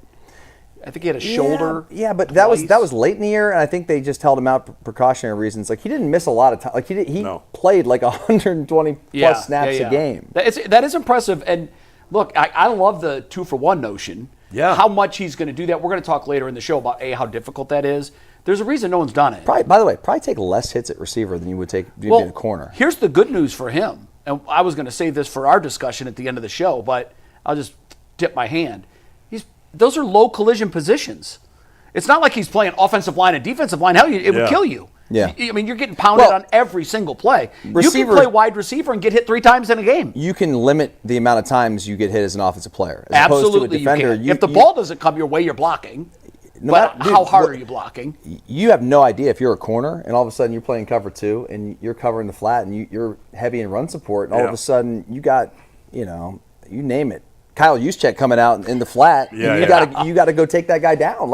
You can't, you don't have an option there. You would be exposed as opposed to receiver. You get the ball and you could run out of bounds. You can go immediately down. The rules favor the offense. Absolutely. They're not going to be able to really get those big time licks on you. The concussions are way down with receivers too. So that's something to keep in mind for sure. I just feel like the guy is a unique player. Why take that away from him? If he wants to do it. If that means his career ends up being 7 years instead of 11 years, if that's the trade-off he's willing to make, I'm not going to worry about it as a team. 7 years I'd take. Yeah. It's the 2 that scares me. It's the JOKs out there that, obviously that's a high-impact position. Right. And he's hitting bigger bodies. But I just think I'd play him 75% of the offensive plays and 30% of the defensive plays. That's a lot, man. It is a lot. That's a lot. And by the way, maybe you just play him in certain big moments, like big third downs, or pass, or like a nickel package. Passing situations, you'd have him on the field because you know he can take away one receiver, or half the field. Here's or however something you that you want to can look at answer, and I've often wondered this. I've asked this to other guys. So it's one thing to do it in college. If the NFL is 100 in terms of speed, intensity, strength. What is college? How big is that jump? So I know that's kind of a general question, but I didn't think that they were stronger. I just thought it was faster. Everything's faster. Right. So if the speed of the game at the NFL level is 100, what is the college speed? And you played at a university that was damn near NFL quality. Oh yeah, I mean I played on a defense where every single one of us got drafted. Good. NFL players, and we played against NFL players every week on other teams in the Big Ten, and in the bowl games, whatever it may be. So it was a step up. But dude, it's a big step up. Now he's at Colorado too, so he's not seeing that week in, week out Big Ten schedule. It's a big step up. If you said the NFL's 100, I mean college is 70. Something why like that. Why rule out doing it without giving it a chance? I'm with you, Bull. Why? Why would you just say no? It's easy to say nobody's ever done it. Well, nobody had ever done it before Ohtani in baseball. I'd feel differently if he was 6'1", 200. He's Denzel's size, and we know what's happened to Denzel. Yeah, but Denzel has had number one. He plays defense every snap. He's not going on offensive and side. he gets in there too. And he plays like he's bigger than he is. I know. And by the way, his I wish he wouldn't. His injuries are concussions. That has nothing to do with your size. But it has everything to do with your collision. You're making a lot of contact, and Denzel plays like his hair's on fire. Sometimes I wish he wouldn't. But guys, you have to remember, not every player's brains and situations is going to be the same. Yeah. Some guys become more susceptible to them, and if you have a few of them back to back, then all of a sudden those extra ones become worse. What was your size coming out of school? What I am now, which really? Everyone says I'm so skinny. I'm like, this is what I look like when I came out of college. So, what are you? I'm 5'11", 100. I'm like 180 right now. I was like 190. I mean, that's kind of his size. Yeah. You're very close to his size, to Hunter's size. Yeah. Wow. He's a freak athletic specimen. Oh, he is a freak. You got what did he run again? Benefit of the doubt sometimes. I don't think he ran, but you see any of the video, any of the film? He's fast. He's football fast. Is he running a 4.3? I don't think he's that fast. He's plenty fast. Yeah, Plenty I would fast. say he's in a 4.45 range. Doesn't matter. No, he's I mean, definitely fast. But he's football fast. When you watch him on a field, he's running away from These times guys. are horseshit, man. I look at how the guy plays on tape. Yeah. If you go to the combine and you run 4.4, run 4.5, like anything under 4.6, you're moving. Yeah. And if you move it on tape, you're definitely moving. Yeah. So if you look fast on tape and you run a 4.7, yeah, you may be like, well, we'll see. But dude, you run a 4.4, 4.3, 4, whatever. You're fast. Doesn't really matter You're at that fast, point. man. But Jerry Rice was never a blazer. He was a 4.7 guy. But he got it done. There's ways to get around all that. All right, Jason talked about some of the stuff Andrew Berry said. I want to do some quick hitters on some of the other stuff, kind of like we did with Stefanski. But first, a reminder that with March Madness officially here, the Final Four is still ahead of us. FanDuel is still giving you guys the chance to get in on the action like never before. Right now, new customers can get $200 in bonus bets when their first $5 bet wins. That is $200 extra bucks to use on everything from buzzer beaters to Cinderella stories. Even who's going to cut down the nets, just visit FanDuel.com/UCSS and get in on the college hoops action all tournament long. We got some winning FanDuel tickets from yesterday's Cavs win over the Clippers. First up, Joshua Heisler had a multi-part same-game parlay that turned $50 into $226.76. All the Cavs props he put in hit. Also a winning ticket from Benjamin Sanders, another one with the Cavs back thanks to a balanced attack. Ben turned $25 into $262.61. So if you have any winning FanDuel tickets, make sure you send them in to us so we can feature them here on the Ultimate Cleveland Sports Show. Nice. So Andrew Berry talked yesterday, and he said a couple things similar to Stefanski, nothing that jumped out as monumental, but a couple things I did think were worth touching on here today. We'll get to the JOK thing in a sec, but first, Stefanski said that the Browns remain open with the number 2 pick, still doing their due diligence. They have not made a decision yet, specifically on who they are targeting at number 2. Jay, you said earlier you don't buy that. You think they have their mind made up? Or are you actually going to believe Andrew Berry here when he says they don't know less than a month out from now? Yeah, no, I believe there's some uncertainty. I believe they know which direction they're leaning, but I don't think that they've put the name on the card yet. And I don't think they should. I don't believe any of the rumors out there because I don't think the Browns are putting that information out there. So this idea that there's momentum going. Do you think that they would be putting smokescreen, like disinformation? Oh, sure. Yeah, absolutely. That's why I always, I've said it a million times, but when the team is leading you, dropping breadcrumbs, it's usually not on the trail. Well, and that's why when, and I don't know, but when Schefter says, well, it's trending towards Abdul Carter, I'm just like, well, how did the Browns are not putting that? If they are, it's not true. I mean, right? That's what I believe. No reason to put the truth out there. No. Now they might be hearing from other teams, and now other teams will do that, which is it's really it's almost to your benefit to not talk to anyone until you're really certain what you want to do. Like, do I want to trade? Yeah. If you're the Giants and you're picking up the phone and you're calling the Browns or you're calling the Titans, you're blowing your hand. Like, it's early in the game. We've got a month. Right. You don't need to do that.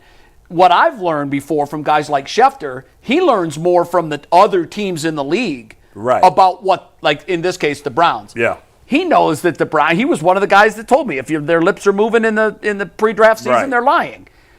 But he's also smart and savvy enough and done this enough to understand that the information that you pick up from other teams, that's the information.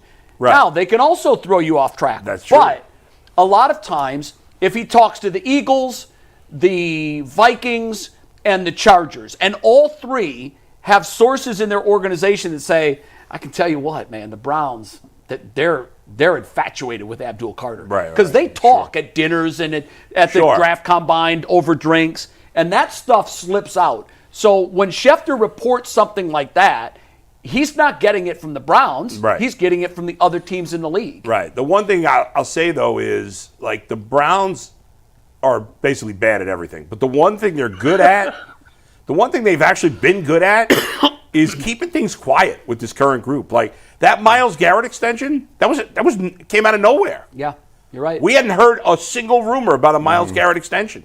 And then all of a sudden it's there. Kenny Pickett. Kenny Pickett trade. We've seen that with a lot of the extensions. But look at the smoke that there's been around things that never happened. Right.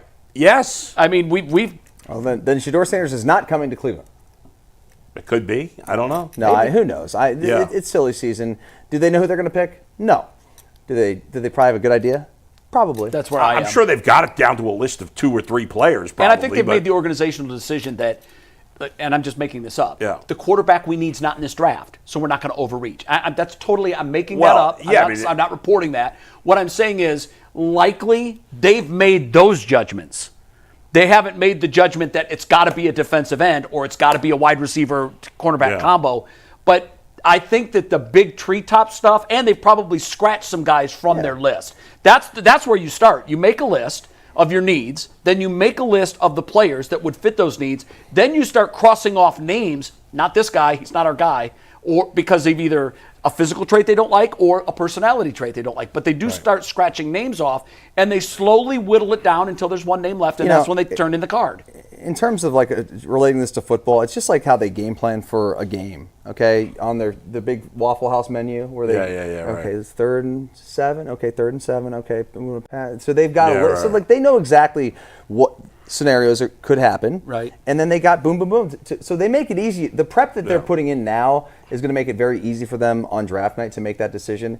And why make the decision now, even in your own minds, when you don't have to? No, You've got another 20-something days. Right, but it's pretty simple in the end. Well, of course it is. Right. They pick second, so there's only one scenario that they can. Right. If they assume, if the assumption is that Ward's going to go first, it's a pretty safe assumption.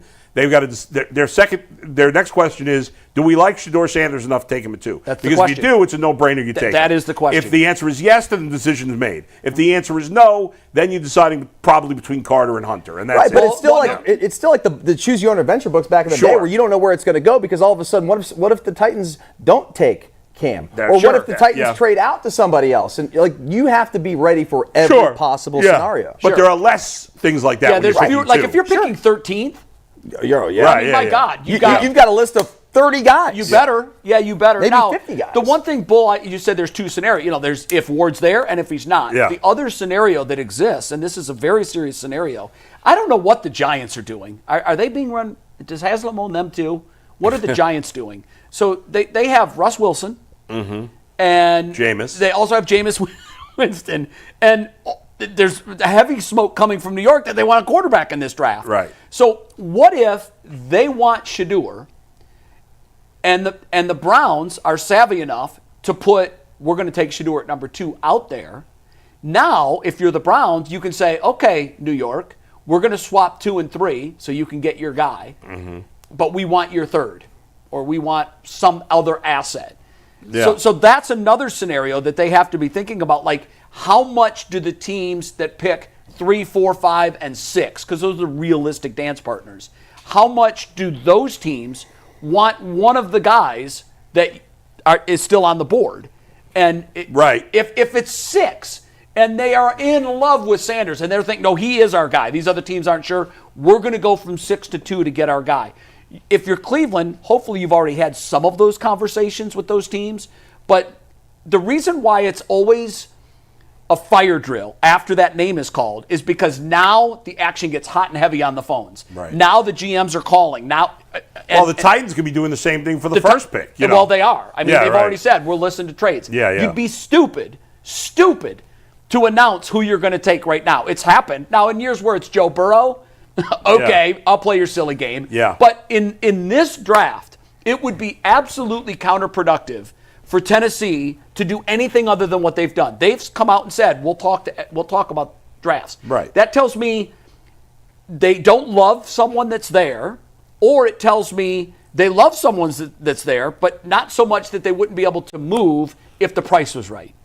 Yeah, potentially. So right? There's no downside to keeping an ear open to any potential offer for another team. I mean, you'd be silly to close off an option without hearing it. I agree. Keep all of your options open and see where it goes. Something else Andrew Berry said was in regards to JOK. Dustin, I'm curious how you take what Andrew Berry said about Jeremiah Owusu-Koramoah. He said, quote, he is progressing, which is a positive. I'll be honest, it is still a little bit nebulous in terms of what that time frame looks like. So, yeah, we are really trying to deal with it week to week and month to month, end quote.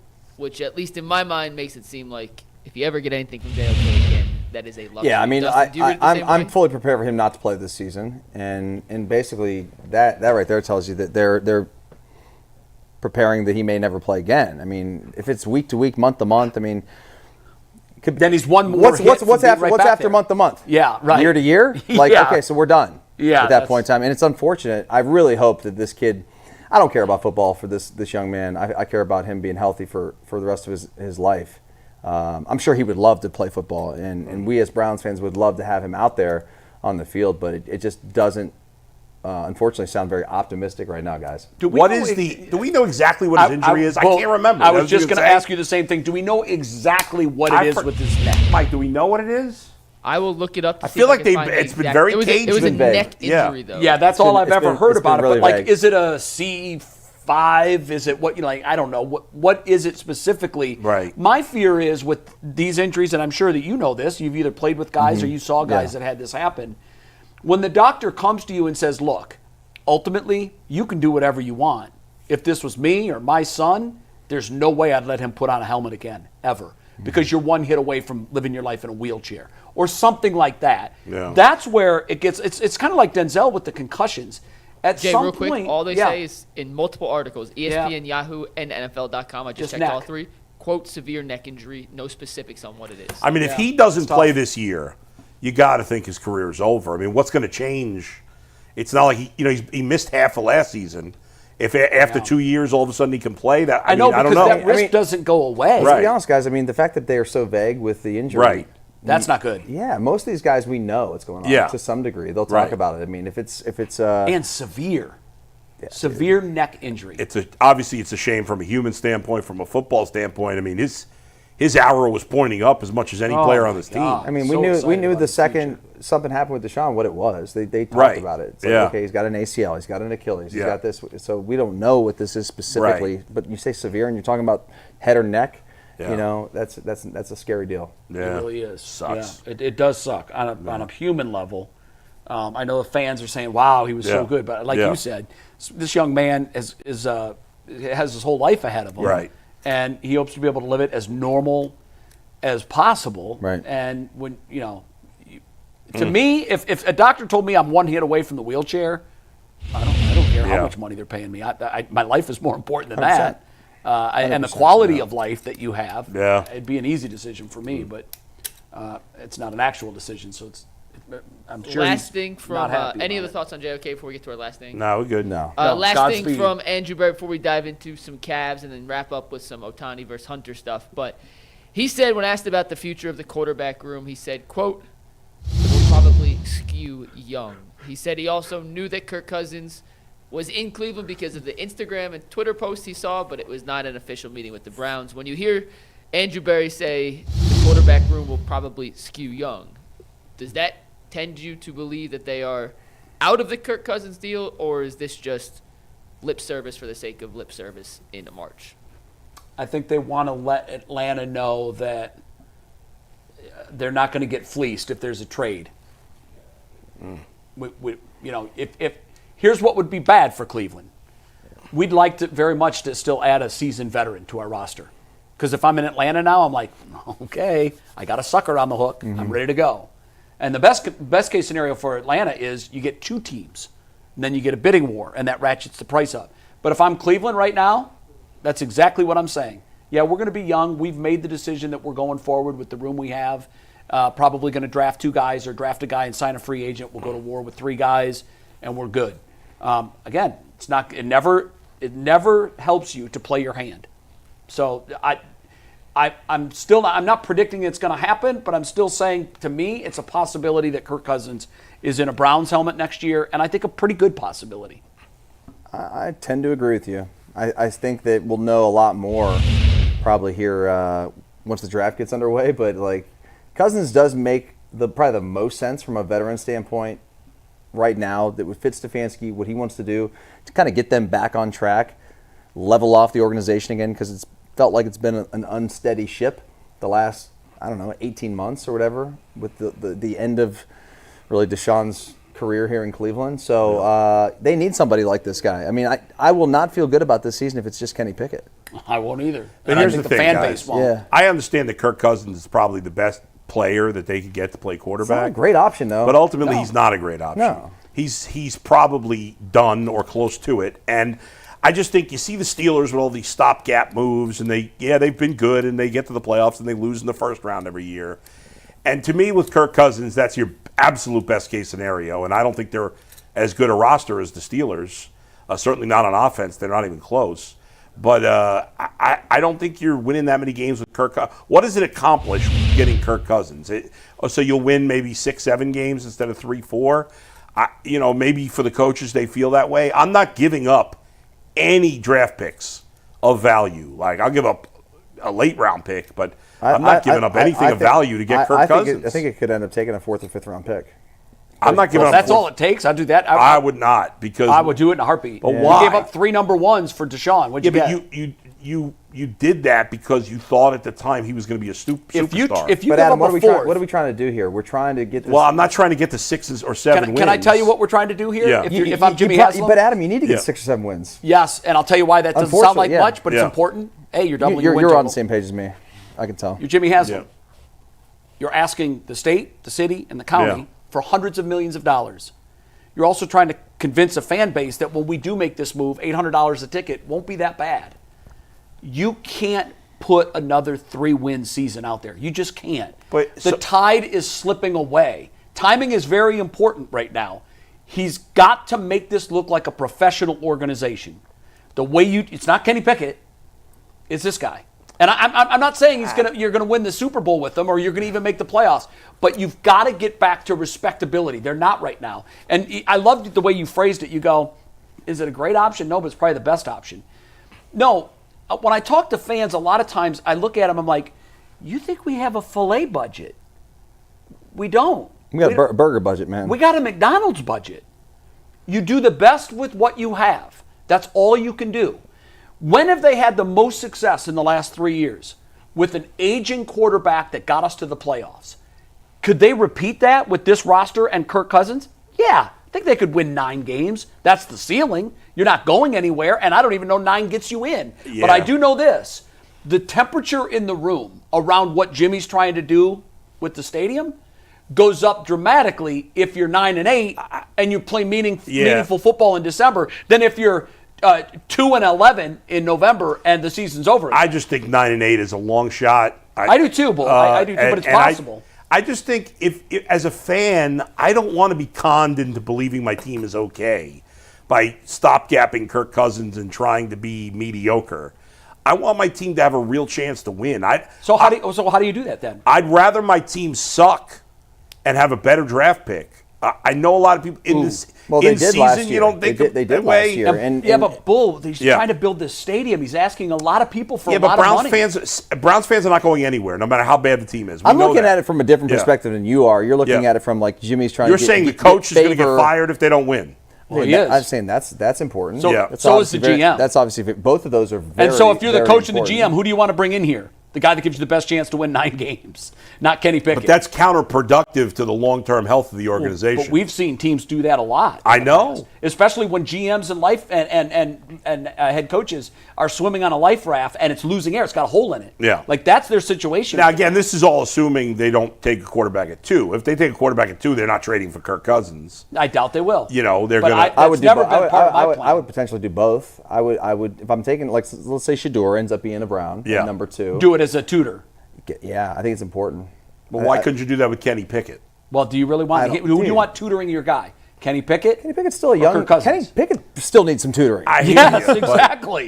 He could benefit from Kirk Cousins being here. You said it. First of all, Kirk Cousins is not going to want to come here to be a backup when he could just stay in Atlanta and be a backup. If he comes here, he's the starter. First off, if he comes here, he's going to be the starter. Yes. Yeah. But let's be honest, guys. Like he's not going to make it 17 games. When's the last time the second pick in the draft sat a whole season? He won't sit. Yeah. He won't sit because Cousins will get hurt by week 12. And then you've got your perfect scenario where this guy's had a chance to sit there and learn from a seasoned veteran, watch the game so you can see the speed difference, and slowly acclimate to it. Instead of Baker, it's week 3. All right, here you go, bud. I think that if Cousins doesn't. Sorry, Adam. Yeah, if Cousins doesn't get hurt, which I'm like kind of like tongue in cheek saying it's gonna be hard. He's been hurt the last several years. He's 37 years old. He's not getting younger. Yeah. Point in saying that is like let's say it's week 11, week 12. and team's not really, he's not playing well, whatever. Yeah. But then the kid's starting to develop. Right. You throw the kid in. Yes. You could. I just think, especially if the season's already a loss. Yes. I'm not as convinced they're going to trade for Cousins as you guys are. I think if they do, I just think it's more likely they'll do it if they're not drafting a quarterback at 2. I think it's more, because then, let's say you draft a quarterback at 33 or you trade up to the late 20s, then you're more likely to let that guy sit, maybe even for a whole year potentially if you can. But isn't that the definition of a bridge quarterback? You've got your future guy here. Right. You're gonna grease the skids for him, build some runway for him to have some success with a guy that he can sit back and watch, even if it is for 10 weeks. That's 3 months. In the NFL, a guy can progress in 3 months. I don't know. I wouldn't do it. I ultimately would not trade for Kirk Cousins, but I won't be surprised if they do. Okay. All right, let's talk a little Cavs, guys. They got their 60th win of the season yesterday, and our Cavs discussion is brought to us by the Living for We podcast. What happens when a regular day at school turns into the worst day of your life? Unfortunately, that's a reality that is happening way too frequently in today's world. Gun violence is the leading cause of death for young people in America, and in communities of color, the impact is even greater. Every bullet fired creates 2 victims, the person in front of the gun and the one pulling the trigger. Living for We, Keep Your Head Up is an award-winning podcast that focuses on real stories, real struggles, and real solutions in Northeast Ohio. New episodes drop every other Tuesday. We'll hear from host Marlene Harris-Taylor and her new co-host, Maisha Watkins, the executive director of the Cleveland Peacemakers. No one does a better job of bringing you stories from the front lines, the victims, the survivors, and those fighting for change. Listen to Living for We wherever you get your podcasts, or watch the audio version on IdeaStream's YouTube channel. Learn more at ideastream.com/podcast/Living for We. Subscribe today to Living for We on Apple, Spotify, YouTube, or wherever you get your podcasts. The Cavs beat the Clippers on Sunday, 127-122, their 60th win of the season. And last week, when Cleveland lost to the Clippers, Ivanka Zubac had a monster game. He had 23 rebounds himself, and we had some questions about Jarrett Allen and Evan Mobley in the aftermath of that game. Yesterday, the script was flipped. Allen and Mobley dominating down low throughout the contest, specifically in the second half. And if we were going to crap on those two when they did not play up to the standard against the Clippers last week, we got to give them credit for what they did yesterday. The Cavs with their 60th win of the season. Jay, when you look at how the two bigs played against Zubac, who once again dominated them in the first matchup, it's got to be pretty encouraging to see those two respond the way they did against a physical big like that. And maybe not answer all the questions we've had about those two come playoff time in terms of dealing with those bigger physical centers. But they did a really damn good job yesterday keeping them intact. They did, and that to me was the epicenter of the entire game. In the playoffs, it's all about taking a deficiency from the previous game and improving upon it. I always say that a 7-game series is a living, breathing organism because each game is so different. In game 1, if a team decides you're not getting offensive rebounds, you're not, period. That's going to be that's our point of emphasis. Well, in game 2, then, your point of emphasis can be, okay, we're going to get inside and we're going to get offensive rebounds. To me, I thought that Kenny Atkinson, as he's done all year long, found the absolute Achilles of a team in a specific matchup. That's why they lost to the Clippers. And he said, okay, that's not going to happen again. And it didn't. So to me, it's the ability, coaching is all about the ability to spot your own weakness and improve upon it. And Kenny Atkinson did that, and it's almost like a master class in how you do that. And so that's why I was encouraged, because that's what's going to happen when they get in with Boston. Boston's going to come in game 1, and they're going to say, this is what we're going to take away from Cleveland. Can Cleveland flex their muscle and make sure that they have that, whatever that is, that they have that in their arsenal for game 2? 7 games left, guys. 7 games left till the playoffs. Cavs' magic number for clinching the top spot and home court advantage against anybody but Oklahoma City is 3. Yeah. Yes. The Celtics are 4 games back, right? 4 in the loss column, 4.5 total. That's kind of wild because wasn't it 10 games not long ago? I think they're 13-1 in their last 14 games. Yeah. They've won 8 in a row. They're playing their best basketball of the season right now. Yeah. Which it's scary. It's going to make a playoff series between those two teams very, very fun. Even if the Cavs lost every game the rest of the season, the Celtics would have to win all but 2 games to get. Well, but the rate they're going, they could. Yeah, but the Cavs won't lose every game No, the rest they of the won't. season, obviously. No, So but they're going to lose some of the games. I think 67 wins is now a pipe dream. They got to win they have to win them all. And they've got some tough games on that schedule. Well, and there's obviously other teams in the conference are still playing for How something. many back-to-backs do they have left? I don't know if they have any back. Do they have any? Back-to-backs, I'll tell you right now here, Dustin. Maybe one.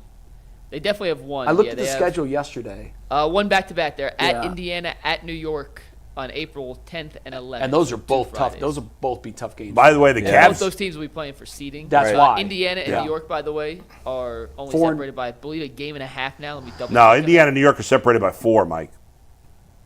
Indiana and Detroit are separated sorry, by 8. Indiana, Sorry, Detroit. excuse But that really How doesn't about matter because Detroit, they're 4 and guys? 5. Jeez. Detroit could end up playing the Cavs in the second round. Yeah, I don't want that. Oh, I do. I got no problem with that. I think the Cavs would spank them. Spank them. Yeah. Detroit looked really good the other night against us. Jay, come on. No, they did. No, I know that. They look good. They look really good. But It's regular season. you said you don't want to Okay. face them. Well, look, we're going to beat them. But Yeah. to me, it's about I want the easiest path to the Eastern Conference Finals. Well, Jay, let me ask you I this. don't want any If- team to take I think us Detroit to 6 or is the 7 easiest games. I was second gonna round. say, Because who- Boston's not going 6 or 7 games with anybody. Who's easier than Detroit?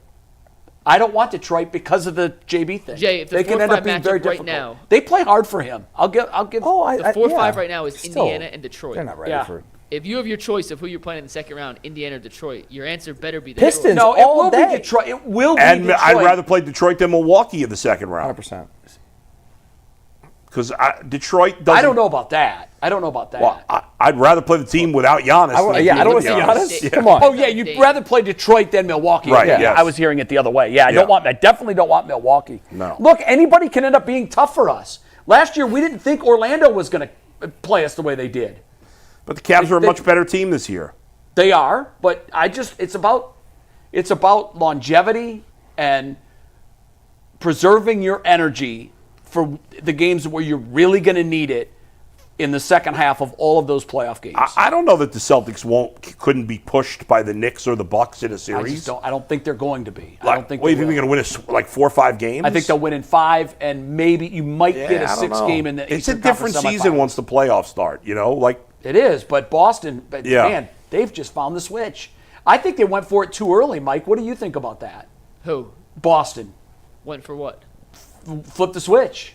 I mean, part of it's they're healthy now and they're playing. I know, Vegas, and I know which is- March is a wonky month because you never know what you're going to get effort-wise. Like, look at the Bulls.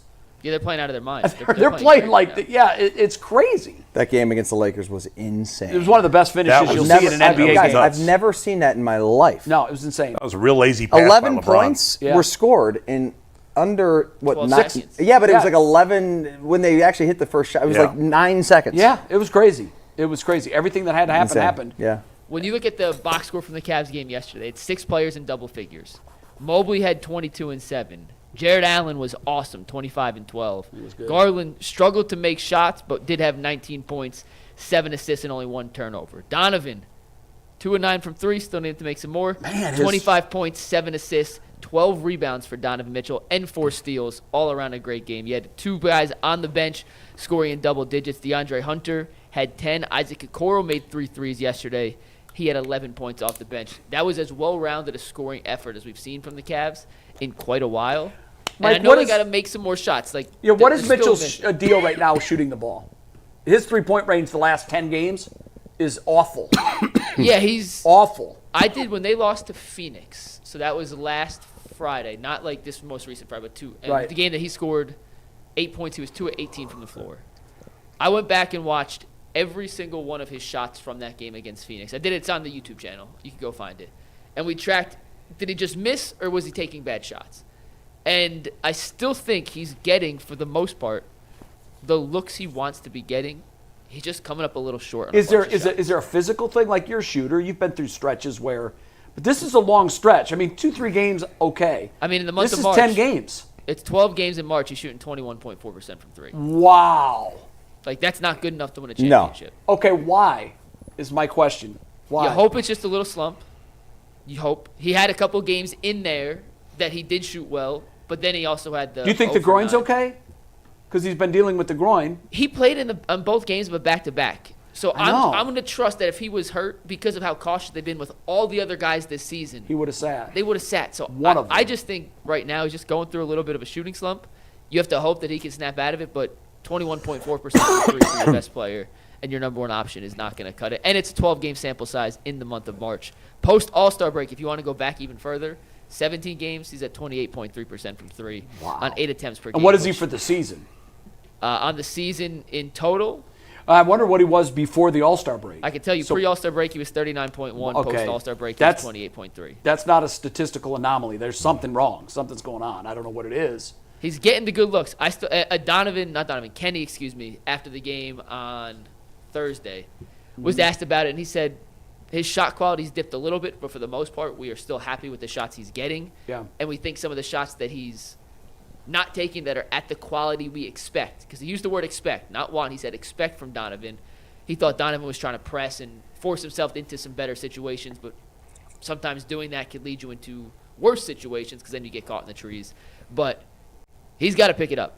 Donovan's been a first-team All-NBA guy this season. It's all right. He's got 2 weeks to get his act together. Exactly. He's got 2 weeks to kind of find it. But if he doesn't find the shooting rhythm, the Cavs have a ceiling that I don't think is as high as it should be, considering how talented. No, if he shoots like this in the playoffs, they're not winning the East. Period.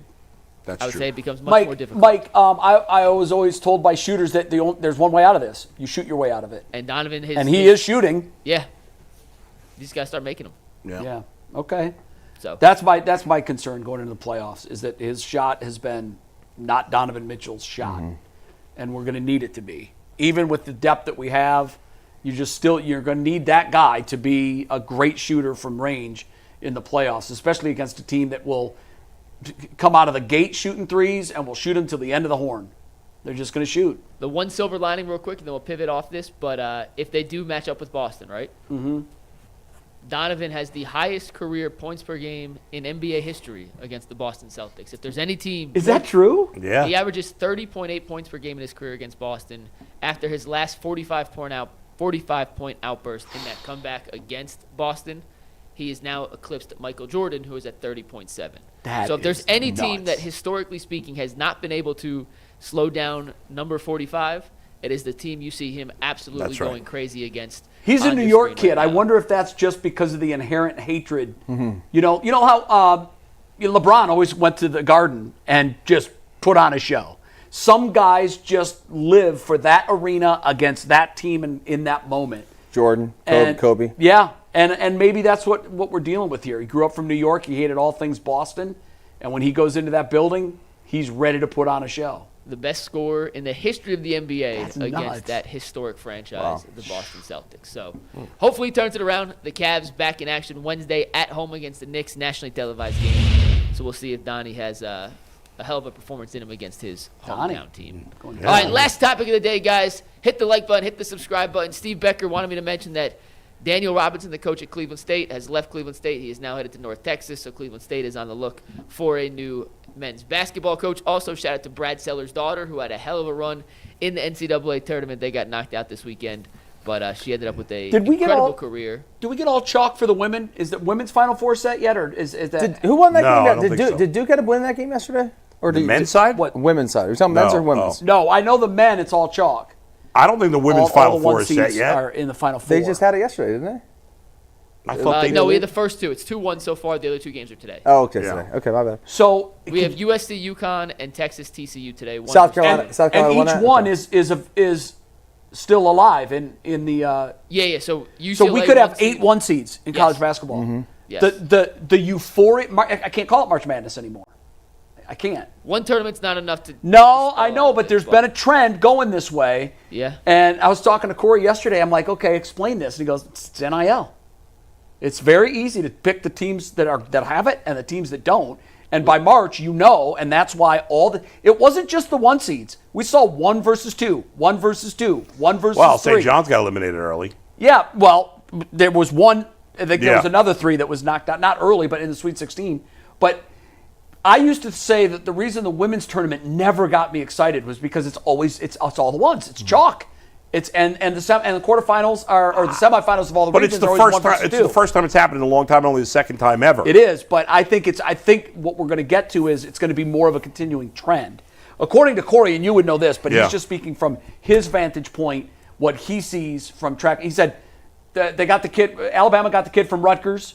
They paid him, I think, $1 million a year. He's like the teams. It's funny. The SEC is now a basketball conference. Go figure. But Alabama's now a basketball. Are those the school. 4 teams that spent the most? Corey said that in talking to their basketball people, it was everybody was saying that these are going to be the 1 seeds, and they're going to all make the Final Four because the difference between them and everyone else was so much greater. And he kept telling me that. I'm like, well, let's see what happens in the tournament. Crazy things happen. This year in the tournament, nothing crazy happened. Yeah. Well, but now it's a good Final Four at least. Well, it's quality-wise. You've got the 4 best teams. Yeah. We did tell you when we were filling out brackets and we had John Fanta on, the 4 or 5 best teams in the country this year were definitively the 4 or 5 best teams in the country. And would you attribute that to NIL or not? Yeah, these teams are so deep. They're loaded. Auburn has 4 or 5 guys that But came back and transferred. But why couldn't Ohio State outspend Alabama? That doesn't make any sense. They could, but they're spending all their money on football. Yeah. And apparently Alabama's spending too much money on basketball. Well, at least for Alabama football fans. Alabama's coach is the favorite to be the Maryland coach because he's mad at the NIL situation in Bama. So go figure. But wait, is he really? Who's that? Nate Oates? Nate Oates is the favorite. Wait, why is he mad at the NIL situation in Alabama? They gave him cash. They say all the money's going to football. So well, hell, he got a lot of money. I'm just telling you. That's all right. The report. So, but let's get into this last topic here, guys. That. This comment from Travis Hunter is not new, but I was specifically saving it for a day we had Jay and Dustin on because I think they could provide some insight into this that people who did not play in the NFL nor played at baseball at an incredibly high level could give us. So the question was asked to Travis Hunter at the Combine. Do you believe doing what you do, playing receiver and defensive back, is harder than what Shohei Ohtani does in Major League Baseball, being a pitcher and a hitter? He gave a real quick answer on it. We'll hear the answer, then we'll discuss which we think would be the harder two-way task, what Hunter does or what Ohtani does. This is Travis Hunter from the NFL Combine. What's more difficult, what you do in football or what Ohtani does in baseball? Probably me, what I do in football, because it's a lot on your body. You know, Ohtani, he's a great player, but you got to do a lot in football. Simple answer. He talked about the physicality of it, which is certainly valid. Bull, do we think Dustin should start or Jay should start on this? Where do you think? Let's go with Dustin. I think everybody knows where each of us are going to go. Yeah, go ahead. I don't know. So there's some nuance here, I think, to the conversation. To most arguments there. It's not black and white. It's not easy to say. I personally think, are we talking about like overall? I'm going to say football. Well, not just football, but specifically these 2 positions, corner and receiver.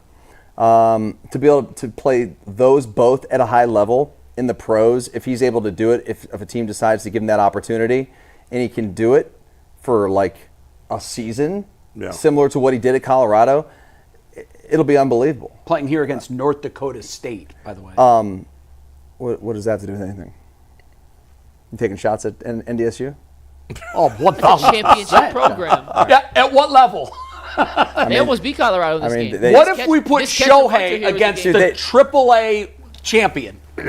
Dude, what's he going to do? Well, that's part of it is that Shohei has done it at the highest level. Travis Hunter hasn't at for this me, point. Bull, that's the temp post of my argument. But I do want to hear more from you because you made some salient points. You bring up the NDSU. Well, he's not going to play against North Dakota State in the NFL. No, that's actually going to be the crux of my argument. Okay, so if he does it in the NFL, I think it's going to be. I'll definitely be like, yeah, that's way more impressive than what Ohtani's done. Such a monumental if. Yeah. To me, Shohei Ohtani is on a Hall of Fame track as a hitter. Agree? Yes. Shohei Ohtani is on a Hall of Fame track. I can't even make my points with this guy. Come on. No, you're right. I did want to hear more of what you said, but when you stopped, I thought you were done. I know. That's my bad. I'll let you in. No. I'll let you in. You did. Don't open the door for me. I'm going to kick it down. When I open the door for you, you will keep it open. You're absolutely right. But I actually do want to hear more from you because if I had to make the argument for Hunter, I would say the same exact things that you just said. But I want to hear everything you have to say. He hasn't done it yet. Right. He hasn't. So I can't say. I mean, what Ohtani's done, nobody's ever But now done. let's make it a hypothetical. I think that's more fair because he's done nothing yet. Yeah, he has done assuming he does, nothing yet. assuming he's able Let's to do it. this. Let's assume that 5 years from now, how long has Ohtani been a major league player? 5 years? No, more than that. 6? 7, I think. Oh wow! I'll double check that it. time flies. Yeah. Let's just say for the case here that it's 5, and that in 2030 we're 8 sitting years, here. by the Yeah, way. in 2030 we're sitting here, and here's what we would have to have. We would have to have Travis Hunter is a Pro Bowl wide receiver, a Pro Bowl defensive back, and has won at least 1 Super Bowl, and is widely regarded as the best wide receiver and the best cornerback. Now, that is a bridge that's too far for my mind to build. But I want to have this conversation because now I can have your argument, and I think I can make a strong case. Yeah. Because Well, I think the physical rigors of what he's doing is way more demanding. I also think it's really kind of an unfair conversation to have in comparison because you're talking about 2 completely different sports that require a completely different skill set. Yes. Okay. And what Ohtani's already done it. It is unbelievable what he's done. By the way, I don't think Travis Hunter can do it. I don't either. I don't think he can. Which is why certainly not at that high level and consistency as Ohtani for as long as Ohtani I think will do it or be able to do it. Is he in year 7, Bull? He's played Ohtani? 8 years. This is his 8th So, season. it flies, Boy, that tells you about his Angels years. But Like, he hasn't pitched every year because of injuries. Right. But No, yes. but his rookie season when he won Rookie of the Year was 2018. Yeah. If there's a player that can play in the NFL for 8 years in a row and play both ways almost the entire game, I mean, now you've got an argument. Yeah. dude, you're Jim Well, Thorpe. I would say it. You are. I Jim would Thorpe. say it hasn't. But even more impressive because when Thorpe played, everybody worked at the hardware store too. Yeah. Yeah. Like Yeah, these guys are specialized. I don't think it would athletes. have to be 8 years because average Yeah. baseball career is longer than Let's football. give it 4. Whatever. Yeah, Let's yeah. give it 4. If he did it for 4 or 5 years, yeah, dude. If he ends up being a Pro Bowl wide receiver, Pro Bowl defensive back, and again in the conversation, if not clearly the best at each, he's in the top 3. I'm just telling if you he guys, does that, that's mind blowing to me. Yeah. you guys have no idea how physically taxing it is to get through a week of practice in the NFL. You're right. And a game on Sunday and come back the next week and do it again. I agree with that. We don't know. It is hell. It's like the hardest thing. It's equated to a car crash every Sunday. It is unbelievably difficult to do. And Which even is for why a I guy don't like think me, who I didn't play every snap, I was and barely played like special teams, and I'm banged up. Yeah. To be able to, and I would play like, let's be honest, like maybe 15 snaps a game, 20 snaps max. Yeah. And this guy's going to play 120 See, that's for the 17 thing. games. Yeah. For 5 years. If, oh my God. If that happens, now I'm probably 80% Hunter, 20% Ohtani. You made an interesting point too, and I was thinking about this morning, and I wanted to make sure I brought this up. The skill set that Hunter needs, a lot of it cross-pollinates. You got to be fast. You got to be able to catch the football.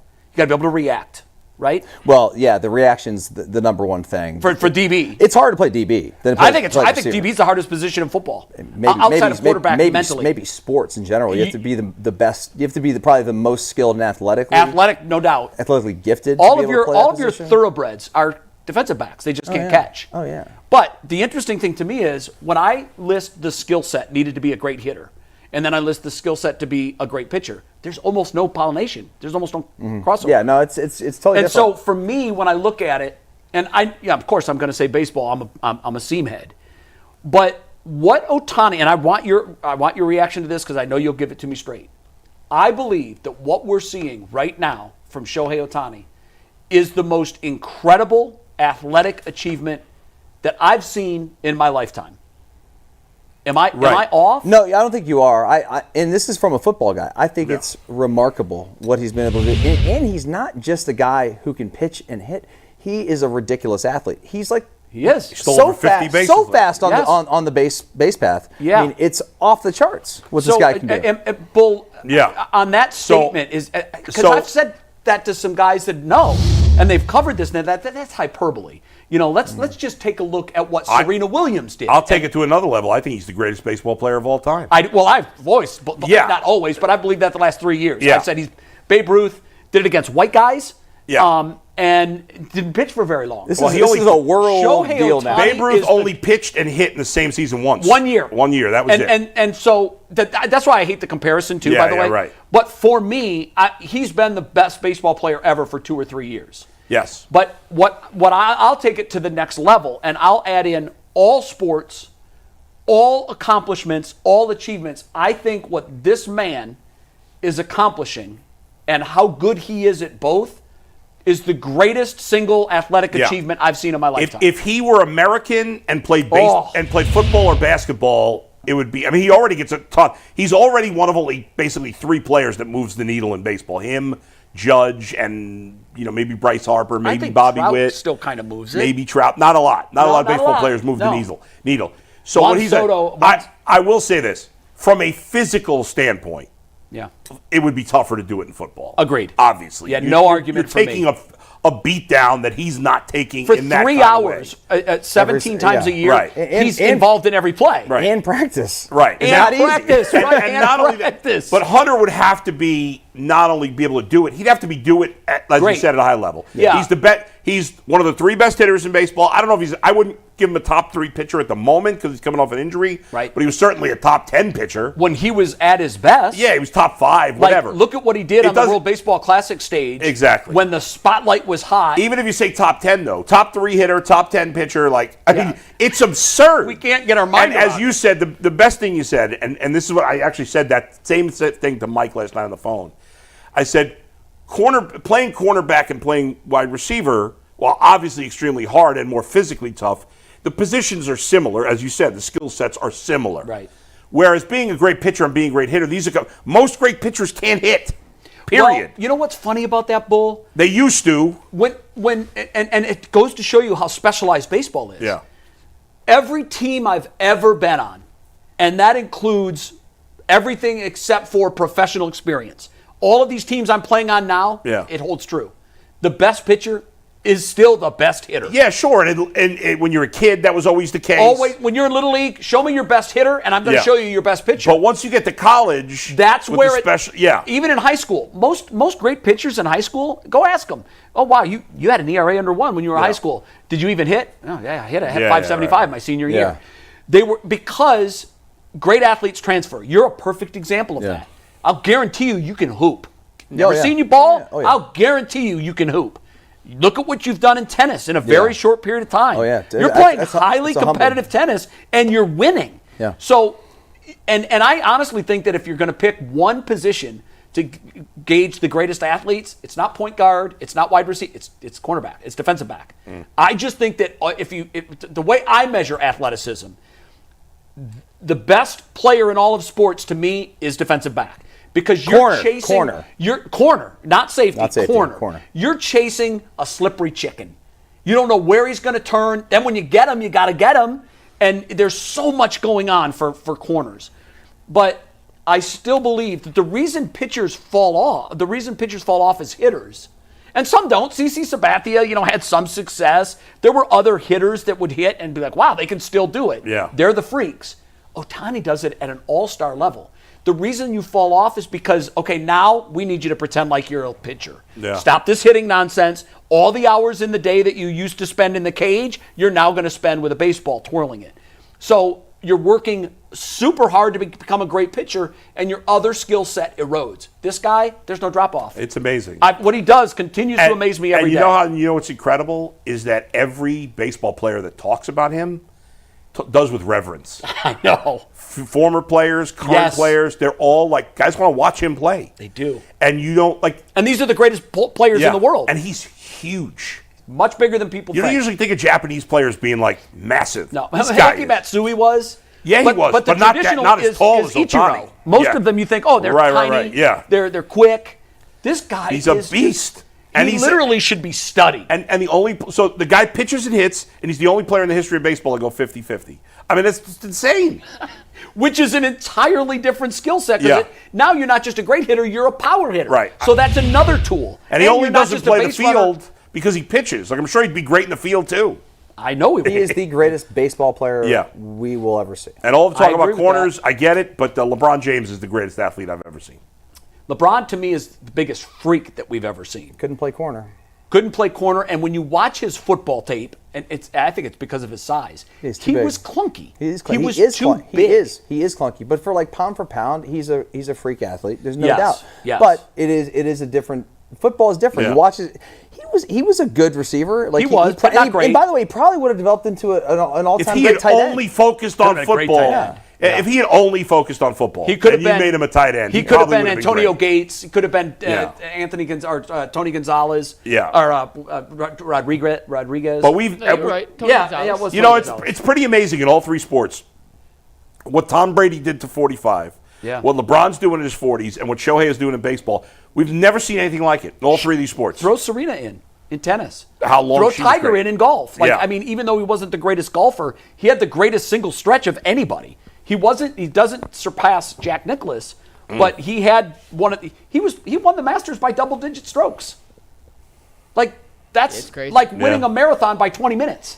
There's always other great athletes around you. Now, I hope this I like him. I like Travis Hunter a lot. I like his demeanor. He's easy to root for. He's a likable guy. And by the way, if the Browns draft him, there'll be no bigger cheerleader for him. I want him to succeed. I'll be all on board. I don't think they should, but if they do, I am all in on this kid. I want him to succeed.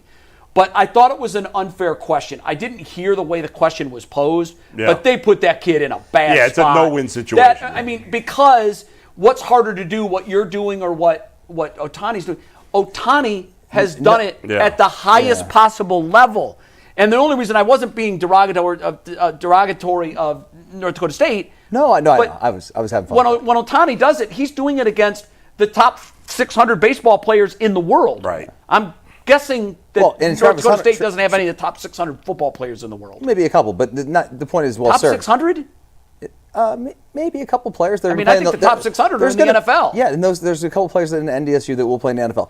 Neither here You nor know there. that better than I do. We're splitting I hairs get on that conversation. It doesn't matter. At the end of the day, when Ohtani does it, all 600 are the top 600. At the end of the day, these are two of the greatest athletes. We will. I mean, Travis Hunter at the end of the day, I think will go down. Hopefully, if he can stay healthy, as one of the I hope we see the all-time greats. Because I love watching stuff that we've never seen before, and we've never seen anybody do this. We've seen him dabble in it. We've never seen anybody be an I hope he All-Pro gets a or chance Pro to do Bowler. it. I hope do he too. gets a chance. Yeah. By the way, Mike, before Super Chats, shout out to my son Aaron and his teammates, Evan.